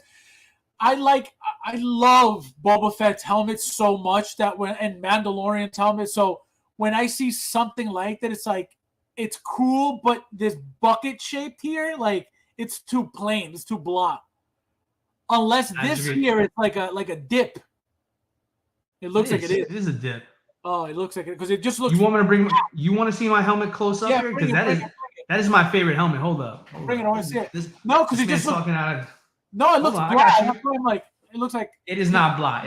That is a sexy helmet. Hold on 1 second. No, yeah. See, I just in the picture it looks blah. And even on the show, I don't remember it being like having this detail to it. This little gap. Did you just break it? Oh. No. Bro, tell me Oh, see, this is not. that looks different. Hold on, let me take Tell this out. me, tell me that is not a sick helmet. That paint job is ridiculous. No, that looks cool. That looks better than this picture. I mean, It looks like a bird. maybe. Well, yeah, they're part of the what do they call the division? I think it's the Owls. I forget what they call Yeah. her squadron, but yeah, That looks sick. bro. No, it does look. That looks nicer than this picture. It looks like it has no dimensions. It just looks flat. That's why I'm like, oh, it just looks like a bucket. This has like probably more detail and design than Boba Fett or Mando's, in my opinion. This is but if you get a look into this here, all the cuts into it there. That's what looks flat in this picture. That's why I'm like, what the hell is that? Take me off the screen. Let's kind of compare the two at the same time. Go ahead. You got me there. Turn it to the there. Yeah, right there. All right. What do you think, guys? No, Night Owls. Thank you, Junkie. I felt like a freaking poser. Like I couldn't remember the name. Night Owls. Thank you. Is your favorite helmet, but you don't even know what it's from. Unbelievable. This guy. It's stage fright. Okay, we all have it. It's a natural thing that. Stage fright. Oh man. No, yeah, it looks exactly the same. I think they look good. I think it looks really good. I think mine is a little bluer based off the picture. Yeah, the color. The lighting. I think it's just the color. Exactly, the lighting. It makes this one's lighter. This one's lighter. Yeah. But now it's nice. It's nicer than I. By the way, Black Series helmets. This is my secondary hobby. I love these things. I got a gazillion. A gazillion. Awesome. Yeah, put your camera on the wall so they could see. I'll do a proper collection once I get my module cases in here because I've been doing a lot of work to this room, so not everything looks good on camera right now at the moment. All right, we'll share it on the show. That's right. Look at this. Put it on my Patreon page that I'm thinking about doing right now after this conversation. Patreon. Look at that. Yeah, see, like I don't know. To me, Boba and Mando helmets are amazing. I don't know. That's just me. But now seeing that, it's cool. But it's just Boba and Mandor for me. That's it. Just those. Dope helmet. Those Black Series helmets are great. Yeah, how much was that? I don't know how much they go for. I forget. It's like I think I paid like $120 or something like that. I mean, that's not bad. Super cheap. They're super cheap, but they are so nice. I mean, honestly, like Black Series helmets are like the best bang for your buck, in my opinion. If you don't want to spend crazy money like on Novos and all those other brands that they have out there. I mean, yeah, they look nicer, but I'm good with my $120 one. Oh, wait, they got more expensive ones? You kidding me? They got people who make like seriously ridiculously accurate like helmets. Like really? No. Troopers, you name it, man. But I'm good with my little $120 ones. They're nice. Yeah, they did. What were you watching earlier? You were watching the unboxing thing, right? For this figure. Yeah, I was watching the Sideshow unbox and seal and reveal. I think they call it there. I mean, I'm a Bo-Katan fan, so I mean, I was like, I'm all up in this one here. I can't wait for it there. And I'm gonna say here, this is my opinion. I don't think they changed the facial sculpt, guys. I think it's the same one. It's just it looks better in the newer photos. That's just me. And everybody's thinking that he used to look like John Cena, but it looks like Bo-Katan to me. Bo-Katan. And guys, for a new announcement, I want to know if you guys are excited for this. Kurt Cobain. Is anybody getting into this? First of all, is anybody old enough here to remember who Kurt Cobain is? I think a lot of people know who he is. I hope so. I'm going to feel real freaking old right now if someone says no. Look at this figure. Anybody excited for this? Anybody getting this? Anybody heard about it? Anybody didn't hear about it? This thing is, if you pre-order, I'm down with this. Wait, what? Yes, I'm old. Moises says no. He doesn't know who he is, probably. You're blocked, Moises. I saw this earlier. I had no idea it was a figure. Yeah, they have a quarter scale statue, and they got the 6 scale figure of this. Yeah, this is being made by Blitzway. Blitzway, Eric. Right here. Blitzway. Yeah, so if you pre-order, you get the sunglasses, apparently. That's your pre-order bonus. Right on. And that's a cool pre-order bonus. Yeah, look at that, man. You get 2 head sculpts, you get cigarettes, you get, look at that. You get the eyes closed head, see right here? Swappable head parts. So you get open eyes, closed eyes. You get the guitar. I guess you get the few hands. You get the ripped shirt, little sweater. You get, I guess, a white T-shirt under.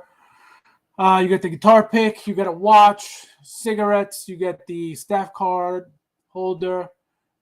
The 2 sets of hands and a spare, I guess. Microphone stand, and the bass. This is like, did you guys ever see, I think it was Blitzway too, the Jimi Hendrix? No. Elvis Presley. He came with the microphone, he came with the old school speaker. Not the speaker, the amp, I think it is, or a speaker. Was that Blitzway too, or was that another company? I think so. I think that was, let me look real quick. I'm pretty sure that was Blitzway as well. That figure is so old. Yeah,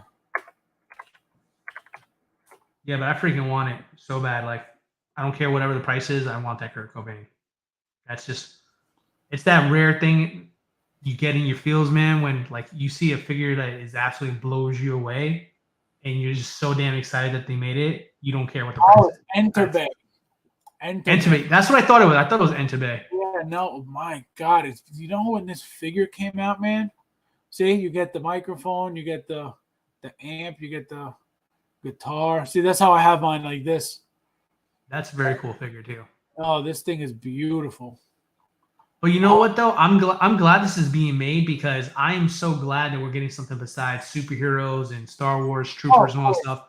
Of course. Musicians, that is cool. That's such like underserved area where we could totally get more figures from. Yeah. Commander Crook put it. He goes, "I want Purple Rain." And I'm like, "I'm there with you, bro. I want that too." That would be Prince? sick.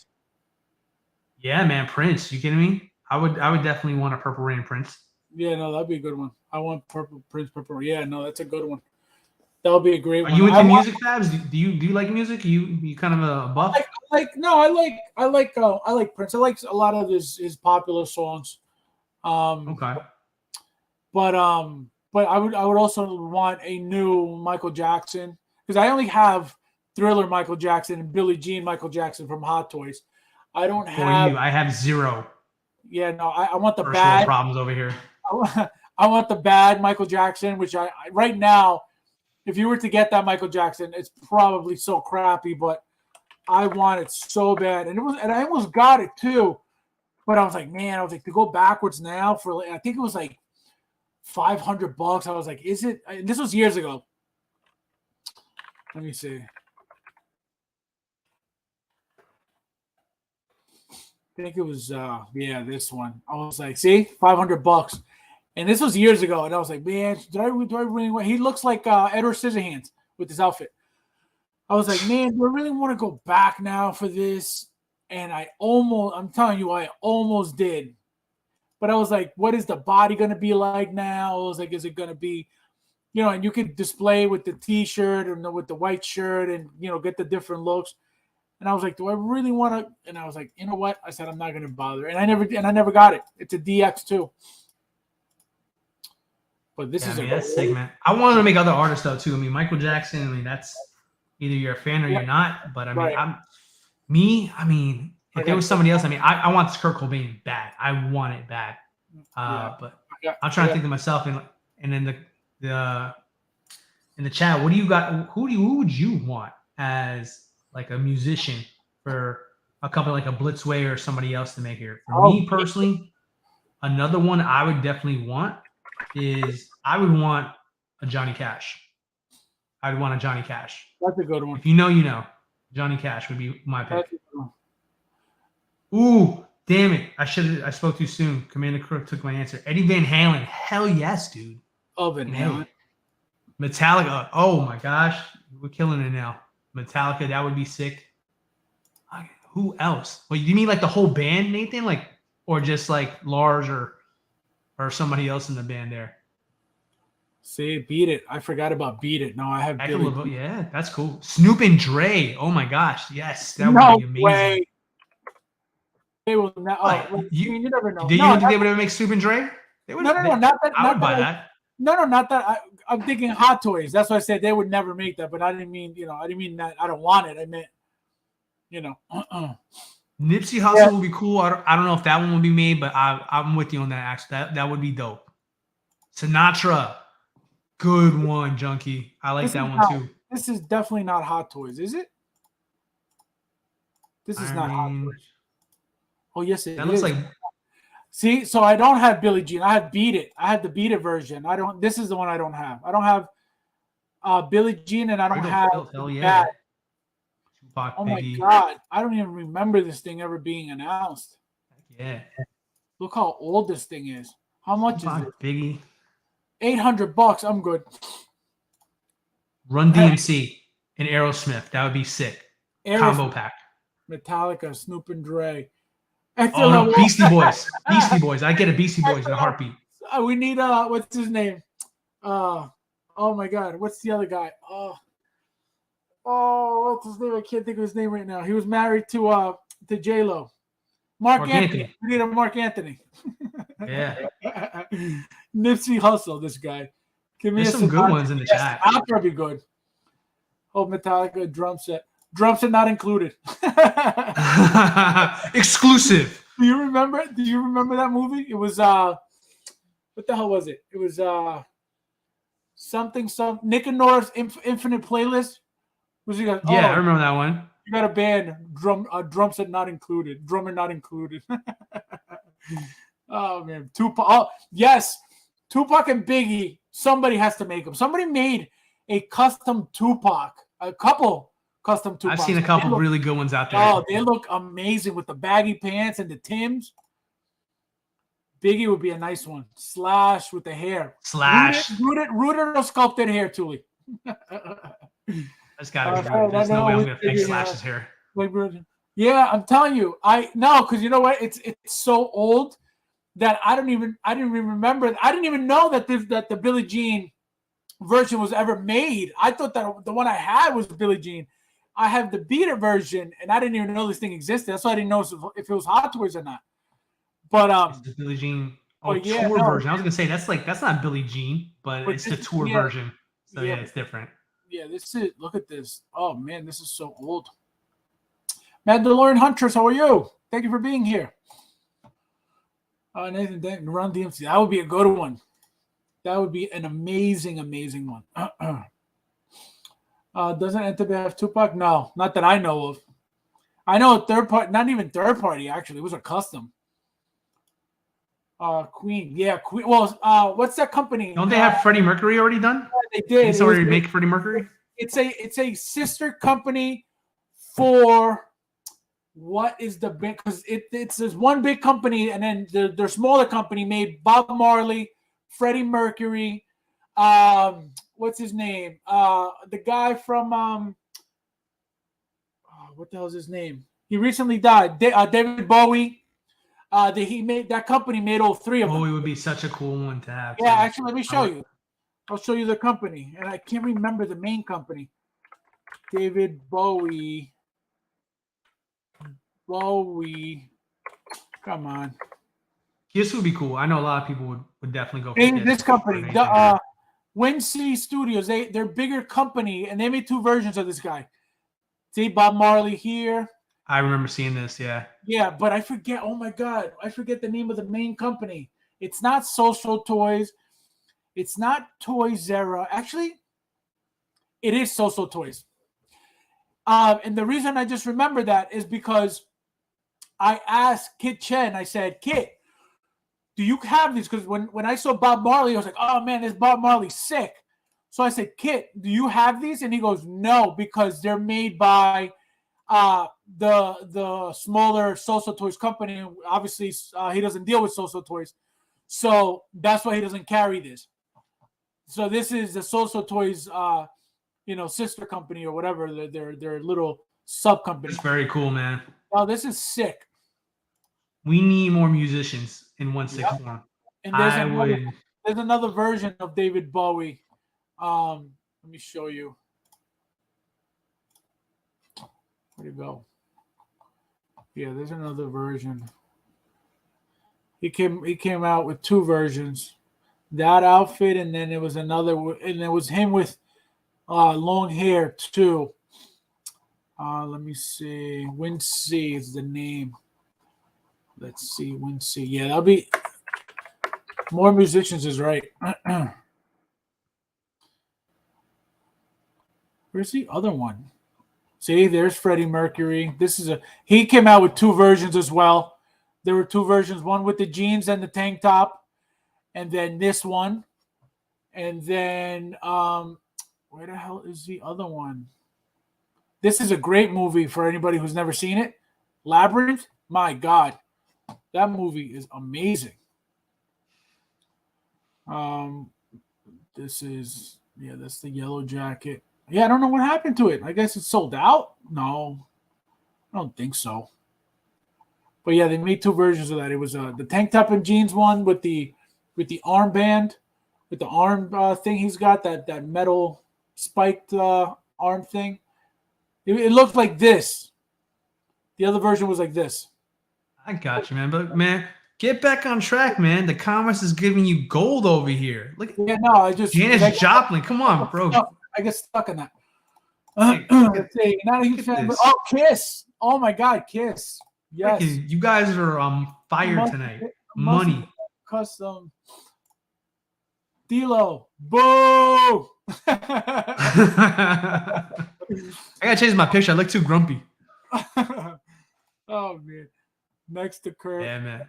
The Behemoth Evan. I don't even know who that is. Behemoth. What? Oh yeah. What kind of music is that? I don't know. What genre is it?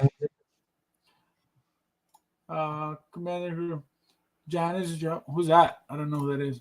80s Madonna. Stop. No, I don't know. I really don't know who this is. Sorry. I don't know. Come on. I don't. I really don't. Who is it? Tell me. Why don't you teach me something for once? Instead of always putting me down and humiliating me, why don't you just teach me something? Well, where's the fun in that? Oh man. Let's see. Yeah, no, I can't believe this. But anyway, guys. All right, and then what was the other top? Yeah, so I wanted to talk to you guys about this one thing. You know, going back into the whole, market and this and that and the stuff we were just talking about. I had one question, and it's it could be a kind of like kind of like a sensitive topic, because I know people get really offended if they're questioned, regarding just anything that they may not like to either agree with or realize about themselves. But this is a question that I came up with, and well, it's two, but let's go with this topic first. How many figures makes you a collector? You know what I mean? Because you could buy a single Hot Toy, right? And say, oh, I collect, you know what I mean? I collect Hot Toys. Or you could have two and say, oh, I collect Hot Toys. Just because I have two, you know what I mean? Just because I have two figures, I can consider myself a Hot Toys collector. So, what, in your opinion, is, or how many figures, in your opinion, would consider you or make you a collector? Because you could be a fan of something. Like, there's a lot of people in the community who are just fans of comics, who are just fans of Marvel, who are just fans of DC, who are just fans of action figures, and not necessarily collect anything. They just grew up, whether it was reading comic books or watching cartoons, and they really love that stuff, but they don't collect. So what, in your opinion, makes you a collector? Owning how many pieces of anything? To be honest with you, there's no right or wrong answer to that question. I mean, if That's that's one why, of those things where I think that's a kind of it depends on the person kind of question, not necessarily there's to get access to collector status, you must have XYZ amount. I don't think it's like that. Because I mean, with everything that I do have, when I originally started this hobby, my my goal was to get the Justice League and only just the Justice League. And so, I mean, that would have been like what, 5 or 6 figures at this point. Right. I think maybe 7 or 8 now with the extra ones they started throwing with the Snyder Cut stuff. So, I mean, I would, if I had stuck to my original plan and just got those, I would consider myself a collector. You know, it doesn't mean that there's an expiration. Like if I don't buy another figure in the next 6 months, I'm not a collector anymore. Kind of, you know what I mean? Right. So, and there's always going to be that collector. Yeah, and there's always going to be that collector that, you know, he's the guy who has 3 DTOS and he has 1 figure on each, you know, shelf. That guy's a collector in my eyes. You know what I mean? So, I don't know. I don't think this is really, for me, a question that really has a right or wrong answer. I just think everybody's going to be a little different with that. And I think everybody's right on their answer, in my opinion.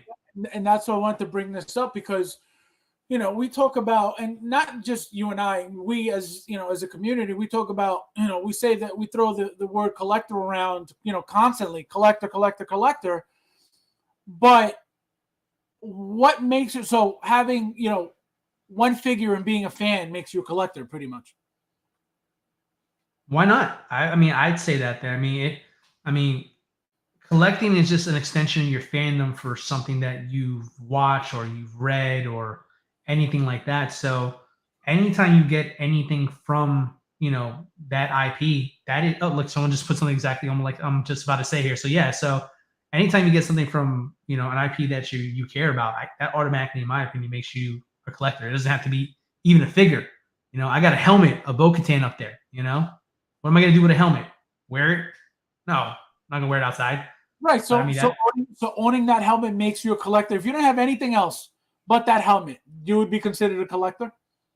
Absolutely. Why not? I absolutely would stand by that statement 100%.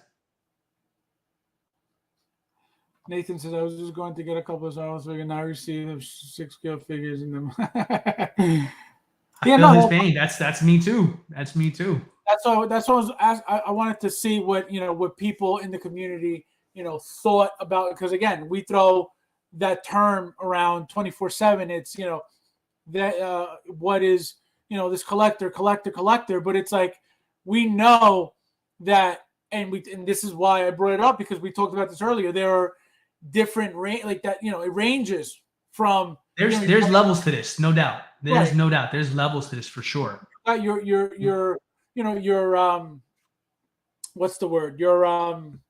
Your casual, I guess, collector, and then you got your hardcore collector. You know what I mean? You're both collectors, but it's 2 different levels, 2 different intensities of collecting, 2 different Sure. you know, and I think also how passionate you are, you know, it also, you know, makes a difference, because you could be passionate about one specific product or IP or character, and then you could have somebody who's, you know, just loves the figures. Doesn't matter what it is. Like, you know, a few days ago, I posted these anime figures from this show called City Hunter, right? I don't know anything about the show. I know it's obviously an anime show. I know that, you know, again, from these figures are from like the very, very beginning, that when I started collecting, and I was just buying everything that was hot to because I was like, these things are amazing. So again, I wasn't buying because I knew the show, because I loved the show, because I loved the characters. I was buying because I thought these figures are so nice. These figures are, you know, high end, really cool. They would look amazing together. So I bought, you know, the entire line, which was 3 figures. I will actually it was 2 figures, but one of the figures, the male character, came with a second head sculpt. So I bought an extra body and I made, you know, the spare out of him. So I have 3 figures. But, you know, I don't know anything about the show. So P-Rock, shout out to P Rock. He posted on my thing. He said, I thought you didn't collect anime because I really don't. I know nothing about anime. It's public knowledge that I know nothing about anime. I never got into it. Even Dragon Ball Z, none of that. And I have Dragon Ball Z figures by Entebbe. I have Piccolo and Goku that they made. Again, years ago. I bought them because I know the characters, and I'm going to post those in a few days as well because I took pictures of them. So what I'm trying to do is take pictures ahead of time and then post them, every so often. So I ended up just buying, what was available at the time, not necessarily having, known the shows or liking the shows or anything like that. I feel like there's a lot of people in the community that feel like you can only buy something if you know, whether it's the character, the show, the whatever, the movie, whatever it is, and if right, you don't or haven't seen the show or haven't seen the movie or don't know the characters, why are you buying that? Yeah, some people would be insulted by that. I know where you're going with this. Yeah, for sure. Yeah, I mean, that's a slippery slope because you can admire the art behind things. May necessarily not be knowledgeable about the origins of where it came from or watch the movie that it's associated with there. So I guess the question is here, I mean, are you asking, is it okay to buy something that you're not familiar with, or are you just saying, like, are you not a real collector because you don't know what you bought? No, that's what I'm saying. No, because that's like, I would consider, myself not just a real collector, but like a super, very hardcore collector. You know what I mean? And no debating that. Well, and no, but my point is, I collect because I enjoy collecting. I don't collect because I necessarily have to like, the character. Like, I bought those figures because they're cool looking figures. You know what I mean? I didn't buy the figures because, I love the show or I love this character who's such a cool, guy. No, I had nothing to do with that. I was collecting Hot Toys at the time. There was not much to collect anyway. So anything that was coming out, I was like, boom, buy. And, even like those figures that I have no, personal attachment in the sense of not knowing their shows or where they come from, it would still, bother me selling them because I know that not only they were very, one of my very first figures in the beginning, but they're not common figures at all right now. You know what I mean? So it's not something that I would be happy about getting rid of whatsoever. So that's why I brought that up, because there are, pointing out the different types of collectors that there are as well. Yeah, I mean, there's definitely going to be that group of people who just buy because they like it. And there's absolutely nothing wrong with that at all. You can admire art. Art is subjective. So, you don't, if you know more about it, great, but it's not a requirement to be quote unquote a collector of that there. So I mean, it's me personally, I don't buy anything that I don't necessarily like. I can appreciate it from afar and still be an admirer of it, but I won't buy it if I don't know what it is, if it doesn't grab my attention, or I don't have any kind of like love for the property that it's based off of. Like, I just don't do that because for me, I'm not a collector who buys everything because, I have a budget just like everybody else. My budget is great, but at the same time, I don't take that for granted and just throw my money at whatever, comes out. I just can't do that.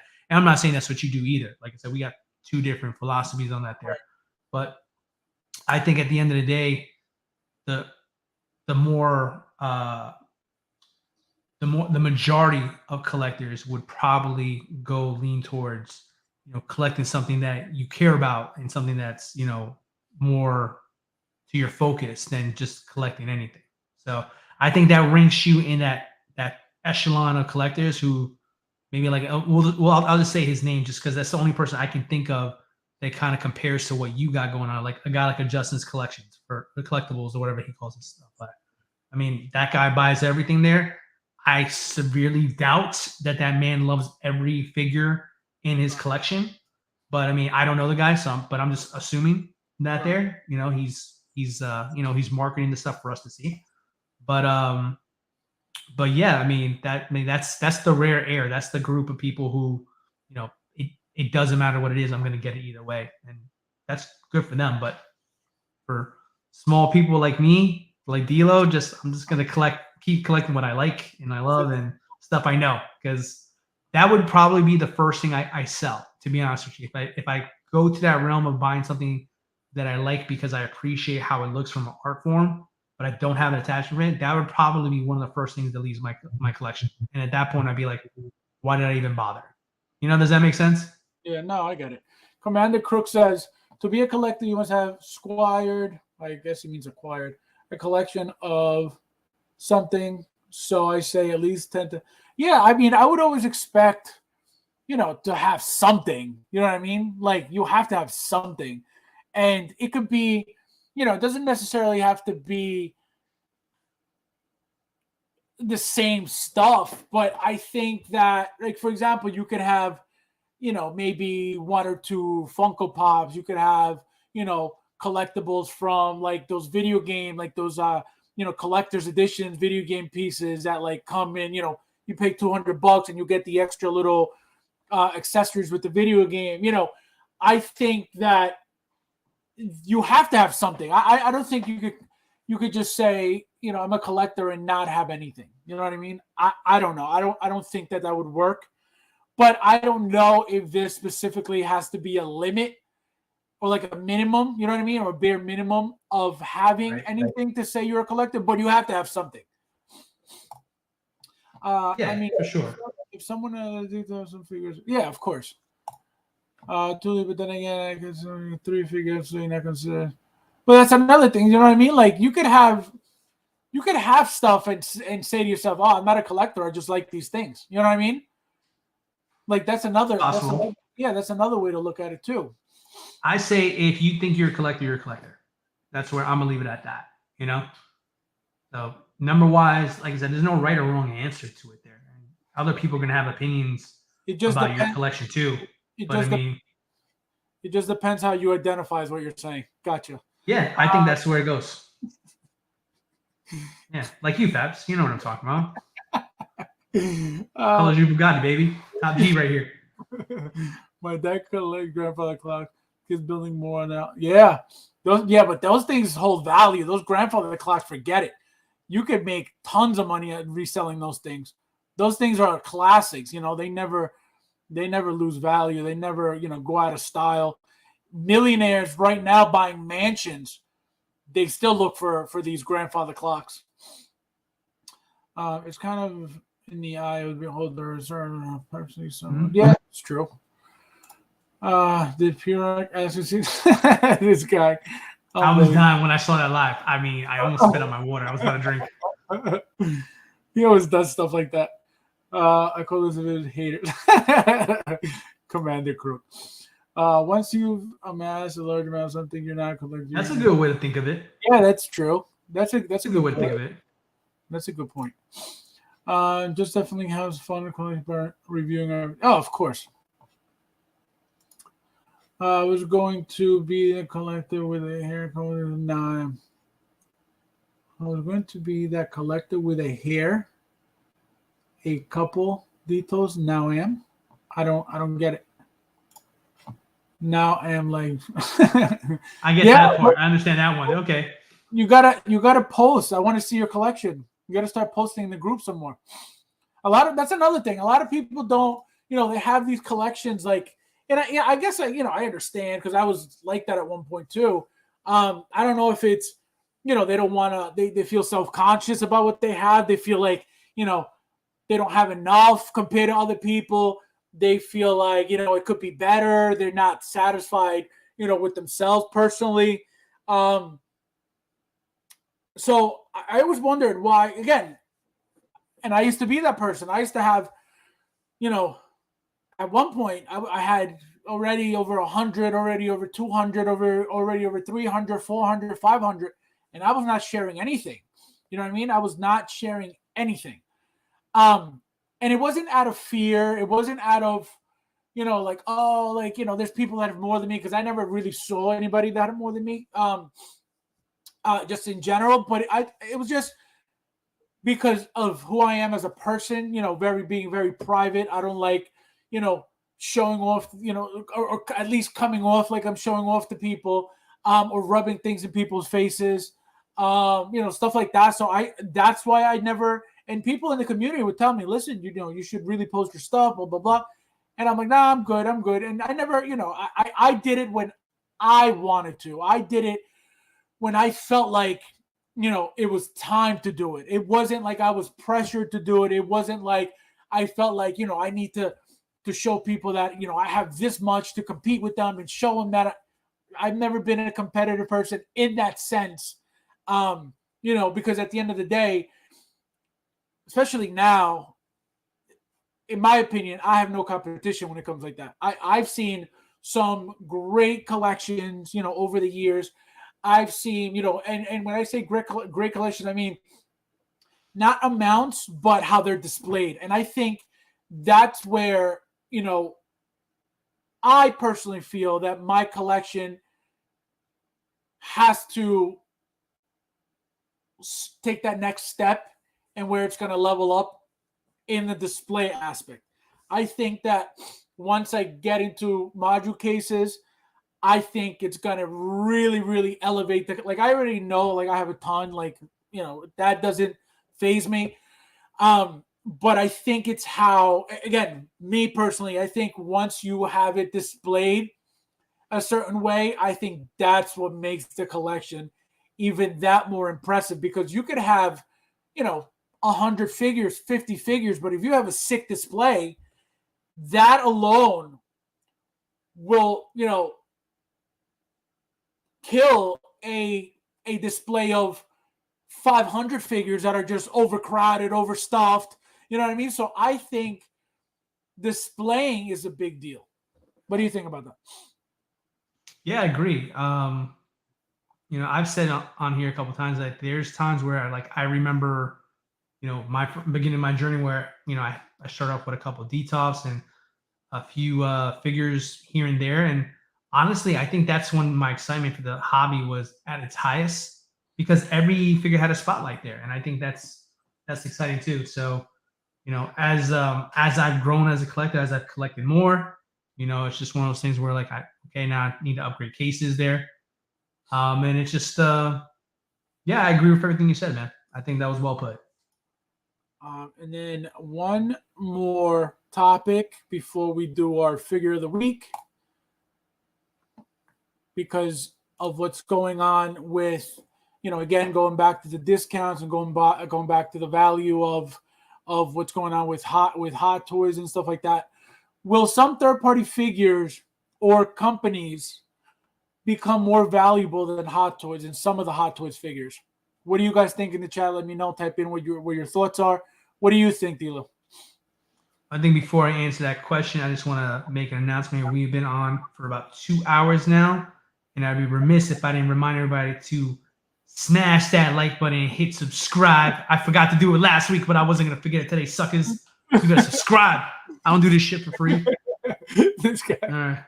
I was like, what the hell? I was like, he's got to go to the bathroom. I didn't plan that with Fabs. I just want to throw it out there because I just reminded myself. But to your question, yeah, this is a great question, because we've just been talking about how volatile everything's been with Hot Toys these last few years now, and we're all on different sides of the fence. Things are going great, some people are not, et cetera, but third party has been quietly throwing out some heavy bangers, haven't they? I mean, we just had that conversation about the So Toys collection lineup that they put it up the other day. Incredible lineup, in my opinion. Something that I was not prepared to see. And honestly, I'm like, Hot Toys, step your game up, because I'm looking at the variety of what they're giving. And I'm like, man, that is what I want. Hot Toys, I want some variety. I don't want it just to be, Clone Troopers this and, Marvel that, and, sprinkling some DC. I liked when Hot Toys had a lot more variety. And these figures, wow, they're not touching them, right? These are very popular IPs. The Boys, The Witcher, all big #1 shows on TV right now, and nobody from Hot Toys is touching it. So it's like, can they become more valuable than a Hot Toy? If Hot Toy doesn't make it, the answer is 100% yes. 100% yes. These will be the new grills of 1/6 collecting, in my opinion. Now, once Hot Toys gets a whiff of it, or Hot Toys teases that they're going to make one, and maybe they do, maybe they don't, well, then that particular figure, that's probably not going to be in the cards. But I think moving forward, I think that is where you're going to find your grill pieces, because those are going to be those one-off pieces that might complete your line that Hot Toys started but didn't finish, right? So that's where I think it may be going with third party there. I've never been a big fan of third party, but it is hard to deny that their stuff lately has been getting way better. Now, I agree with that 100%, but now here's the thing, though. You have to understand, too, that it's easier for a third-party company to get into lines they're not licensed with when Hot Toys needs to be licensed for everything. You know what I mean? So, so obviously, yes, it's understandable that it's going to be easier for a third-party company that, has no issues having to get licensed or having to put that money into licensing, is just able to just get into whatever the hell they want, because they don't have to worry about any limitations. They don't have to worry about any legal issues. I mean, they still do by making the stuff. They risk, getting, destroyed or sued or something. Right, or shut down by these companies, but they still take the risk, and we're still buying, and they're still making their money, and they're especially specifically speaking, social toys. There's more companies, Toys Era. You got Daft Toys. You got what's the other one? You got Asmus's license. You got By Art is there. Young Rich Toys. Yeah, Present Toys, Art by Art. All these third-party companies that are making, DC, nobody's touching Star Wars, but DC, Marvel, crazy, unexpected pieces. Like you mentioned, The Witcher, which I never expected anybody to get into that. I think they have made some Someone made it, but apparently it's been delayed a million times, and people are like really getting agitated. Right. So this one right here is cool. Like they're doing another one there. And Social Toys is amazing. So, so that is why I asked the question, because I was thinking, and I was like, but Hot Toys was always #1, has always been #1, but everything is so overproduced, and these third-party, companies don't make the volume that Hot Toys makes. And for example, these 3 figures that were just announced, which was Rogue, Invincible, and that Spider-Man from the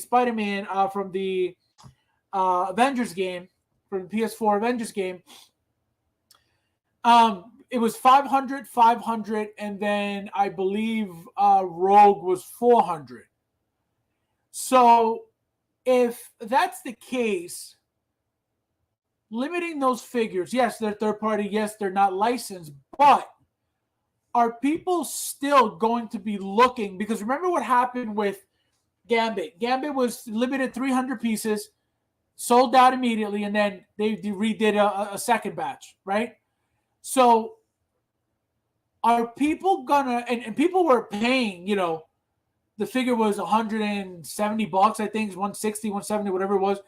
And people were paying $300-400 for it, like as soon as it sold out. So how long do you think that's going to last? People, going out of their way, paying double for a third-party figure, specifically speaking for Social Toys, because they're the ones who have been limiting stuff, recently. Yeah. I think with this, I mean, how long can you go on? I think honestly, the sky's the limit. If Hot Toys is still focusing on what they're focusing on now, which, to be honest, if we're being fair, like specifically on the Star Wars side of things, a lot of this stuff is literally copy and paste and repaint. A lot of these things here, we're essentially getting the same figure multiple times a year now, just in different color schemes and another extra accessory. So, we know what Hot Toys is at this point. And we know that they're going to be bigger batches than what companies like a So Toys or Toys R or any of those other people are going to make, period. And if they're continue to like focus on these particular IPs and leaving an untapped market for other lines of figures that we would wish they would, take the time to make, but don't have the additional resources to do that as well, there's going to be a market for them. And the fact that they're limited to a collector that's important to, that would be very enticing for me. Now, the only reason why I have never touched a third party, with the exception of using parts for like kit bashes, like I've showed you guys in the past, like my Joke, for example, I bought that third party figure to make a Hot Toys version because Hot Toys hasn't made one, right?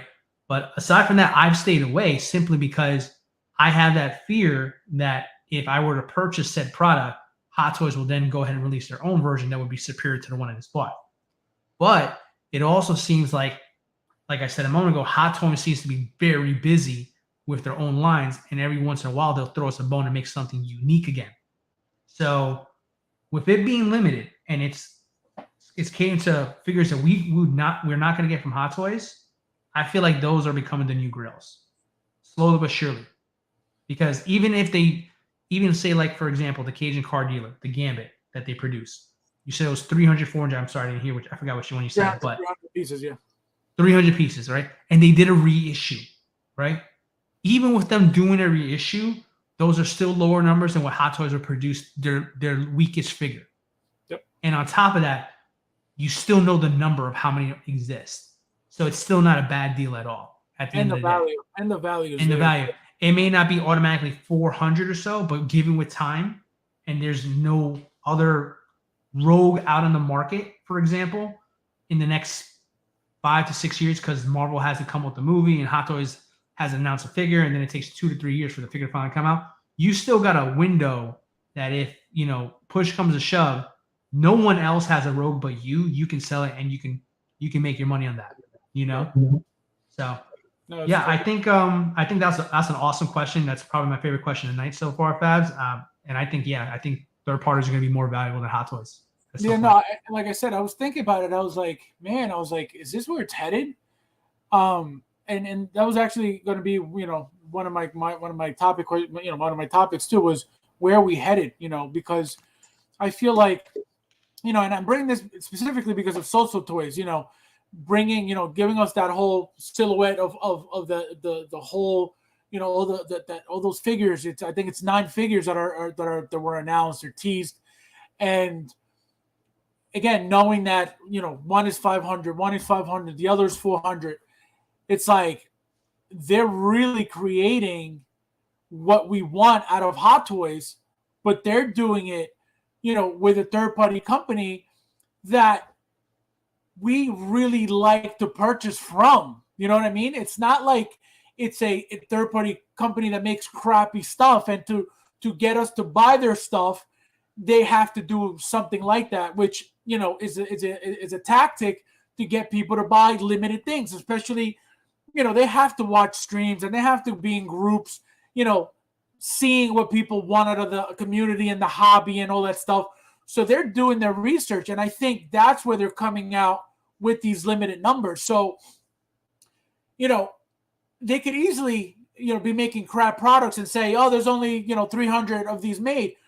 But it's not even that. They're on license, but you're getting value. You're getting amazing final products. You're getting really, really good quality stuff. And you're getting the exclusivity that we're asking for. How can you go wrong with that company? You know what I mean? So that's why I was like, I have to bring this up because it's a big deal. It's very important, and it goes to show what their mentality is as a company. You know what I mean? Because it shows that they're really paying attention to what we want, and they're giving us, like you said, they're giving us lines that Hot Toys would never get into. Because again, they're a legit company that needs to be licensed to create a product to avoid issues. These companies, on the other hand, they don't care about licensing, and I think they're just more focused on the collector, in my opinion. Well, here's the thing, though. Here's the question I think about third party companies, specifically a company like a So Toys, right? Now, let's say because we all forget, and some of us may know, some of us may not, who are a little bit new to the hobby. People forget that Hot Toys, when they first started, they made unlicensed figures with name IPs. Like that's how they got their start too. Like they weren't just like one day this legitimate toy making company. And like they did what like a So Toys and all the other ones did. They And just remember they were making their stuff for Sideshow too, before they made their correct. I mean, they were they had a part-time job with Sideshow. Hence how that partnership developed over time. But my question here is, and because I was hoping the answer was going to be InArt when InArt said they were going to be Queen Studio / InArt. When they came to the game, they said this is going to be a competitor to Hot Toys. I was hoping they would do this, but I'm thinking to myself here, what would happen if a company like a So Toys came to the game with a licensed line? Like, how good would they nail that there? You know what I mean? Because that line is not going to be, they can't buy a Marvel or a DC or a Star Wars right now. That's exclusive right now to Hot Toys. But think about all the other lines, all the other things we were just talking about, musicians and like The Witcher and all these other lines that are not being touched right now by Hot Toys. Imagine what a company like a So Toys can do with that. And that interests me. That intrigues me there because it's almost like going through a rebirth of what Hot Toys used to be, only it's a different company doing it now because they've done their homework and they know they're hungry. They know what we're looking for. We're looking for something unique, something different, something that we're not getting right now. We're self-conscious about the cost of it. We're always looking for deals and discounts. We're looking for limits. That's why there's 500 of this, 300 of that. I mean, everything that we've been rambling about for the last 2.5 hours, there's a company already doing it. The only issue on the fine print, the little dot on line, they're unlicensed. Yep. They're unlicensed. Yep. Yeah, no, that's why I wanted to bring up this topic. But Thule says, Fabs, how do you feel about your own collection, though? Do you see yourself amassing figures? Let me tell you something. I'm already very limited with the space that I got. But believe me when I tell you, I will be collecting until I can't walk down here anymore. I will make room to keep my figures. I will make room. There's always more room to make, like for example, some of these shelves, they look filled, but I have their original stands in there, which take up a lot of room. All you got to do is remove all those stands and you got half the shelf emptied right there because that's how much these bases take up space. So I will always make room until, like I said, if I come down here and I can't walk in here anymore, I think that's when I'll stop. But I'm not stopping anytime soon. I love this so much. Like, you'll hear people in the community talk about passion and YouTubers talk about passion. I don't think they understand the true meaning of passion when it comes to this stuff. You know what I mean? You can't be passionate about something and easily just get rid of it or sell it, or you know what I mean? Like me, I don't even think about selling any of my personal stuff. Doubles and triples, I don't care. But my own personal collection, like to take out, even if it's doubles, I have doubles of figures for a reason. For example, Vision, the Age of Ultron Vision, I ended up getting 2, and I only got the second one maybe 7, 8, 9 months ago. And I didn't even bother waiting for the new one to get a second one, even though I got 2 of the WandaVision show ones. I got the second one here, but I got the second Age of Ultron to be able to display it with the Civil War line. You know what I mean? And I got it. I got it used. I got it for I think it was $110. Came with the box. Came with no accessories, pretty much, no hammer, but just for the look, just to have it in my collection to finish that, that Civil War line. I was like, I have to get it. So just the thought of even selling a second one like that from my shelf that's there to complete the line it kills me. And a lot of people in the community can't say that. So that's why, my passion level, I would like to believe that it's, out of this world compared to a lot of people in the community. That's why I'm like, I consider myself a hardcore collector as well for that reason. I've been through the great times of Hot Toys. I've been through right now, which is not so great, but I love this stuff. I love it, so much. Waiting for me you're buying details from there. Details. Module cases. I didn't even Big know boy they had- details. Yeah, I didn't even know they had them there. So guys, if you didn't know that, module cases at Big Bad Toy Store. I had no idea. Yeah, they do it on Sideshow as well too. Yes, Nathan, Everywhere, yes, pretty much all the stores carry them now. Thank you, Nathan. Absolutely blown away by so. Yep. Facts, man. And they're going to look great too. Like, it's not like you look at the prototype and then you're like, oh, the final product's going to look crappy. They always deliver everything. Everything they make, always spot on. Agreed on some third-party figures, getting them. Yep. Yeah, specifically, like I said, So-So Toys. Carlos, my friend, how are you? Thank you for being here. Well, look at this. Oh, look who it is.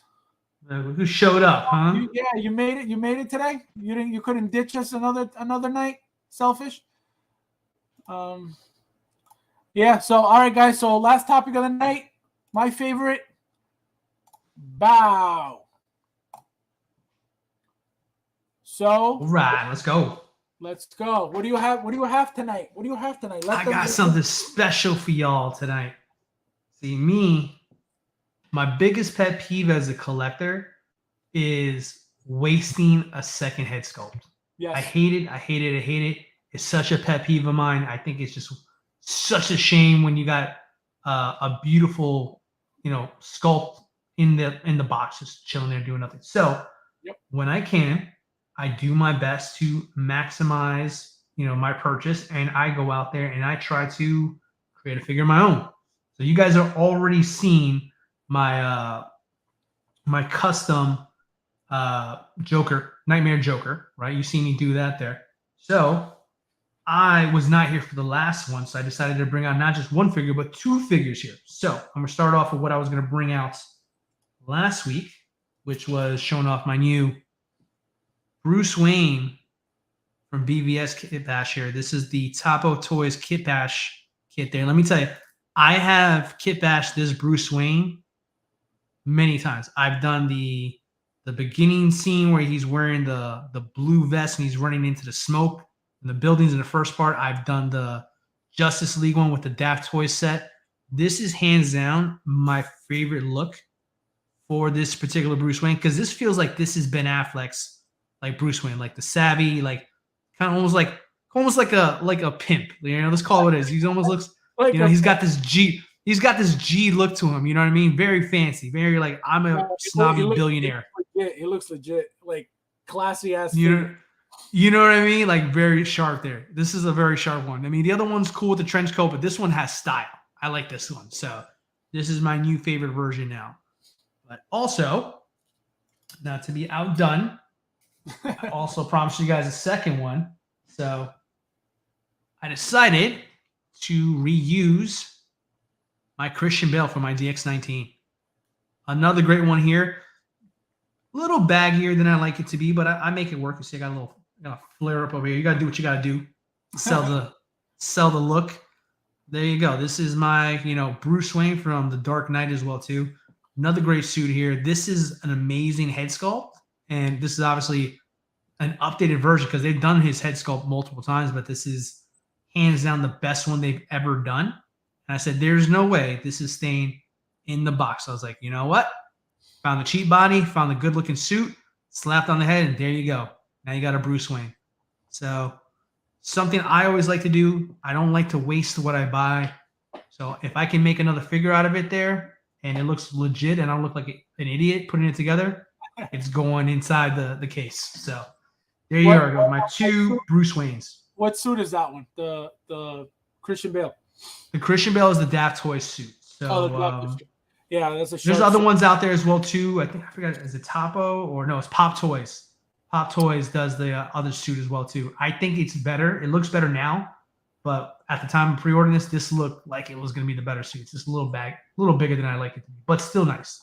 So nice. Killer, thank you for being here. What's going on? How are you doing tonight? And so, guys, my figure of tonight, I picked because of, I don't know, I'm assuming you guys know, they actually just released a third-party one of it as well, and I bought it as well. I bought it because it came with the wolf head sculpt, so to get both looks. This is my pick of the week. Let me show you.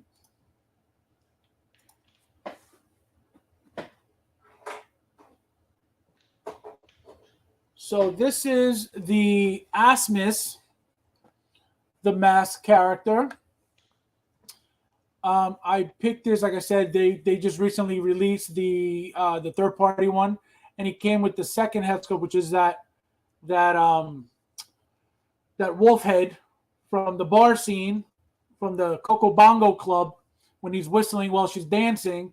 So I really liked that scene, and I wanted that head. So I said, you know what? Let me get that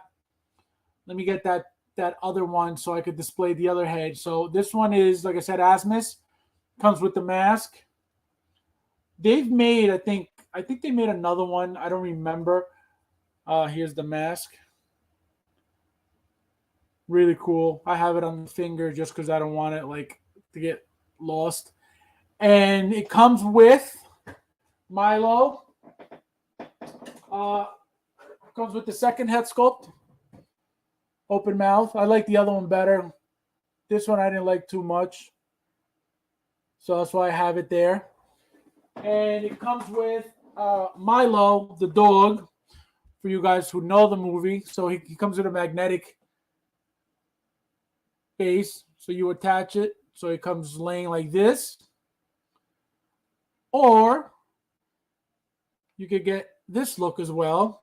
For those who know the movie, they know what this is. And the new one, the third-party one, has the Milo head. Same thing. You get the regular dog head. You get the masked head, but it's when he's laughing. So when he does the little giggle during that scene. So I also wanted that look as well. So that's why I ended up getting it. And the total was, for that figure, $130. So, damn. Yeah, it was like dirt cheap. I was like, I have to get it. So that's why I got it, just because it's going to be worth having them together. But yeah, that's it for tonight, guys. The Tula Says the Master's Fight. Yeah, great movie. One of my favorite movies of all time.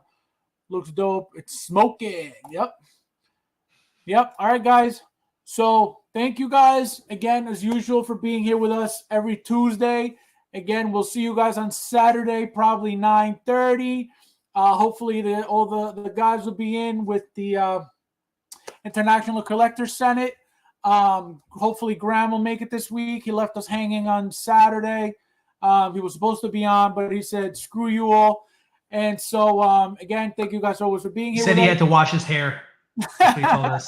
He has to wash his hair. So thank you again, as usual, for always supporting us and being here with us and having fun with us and listening to us and joining the conversation as well. So I appreciate you guys for always being here, and I'll see you guys in the next one. Thanks, guys. Have a good night.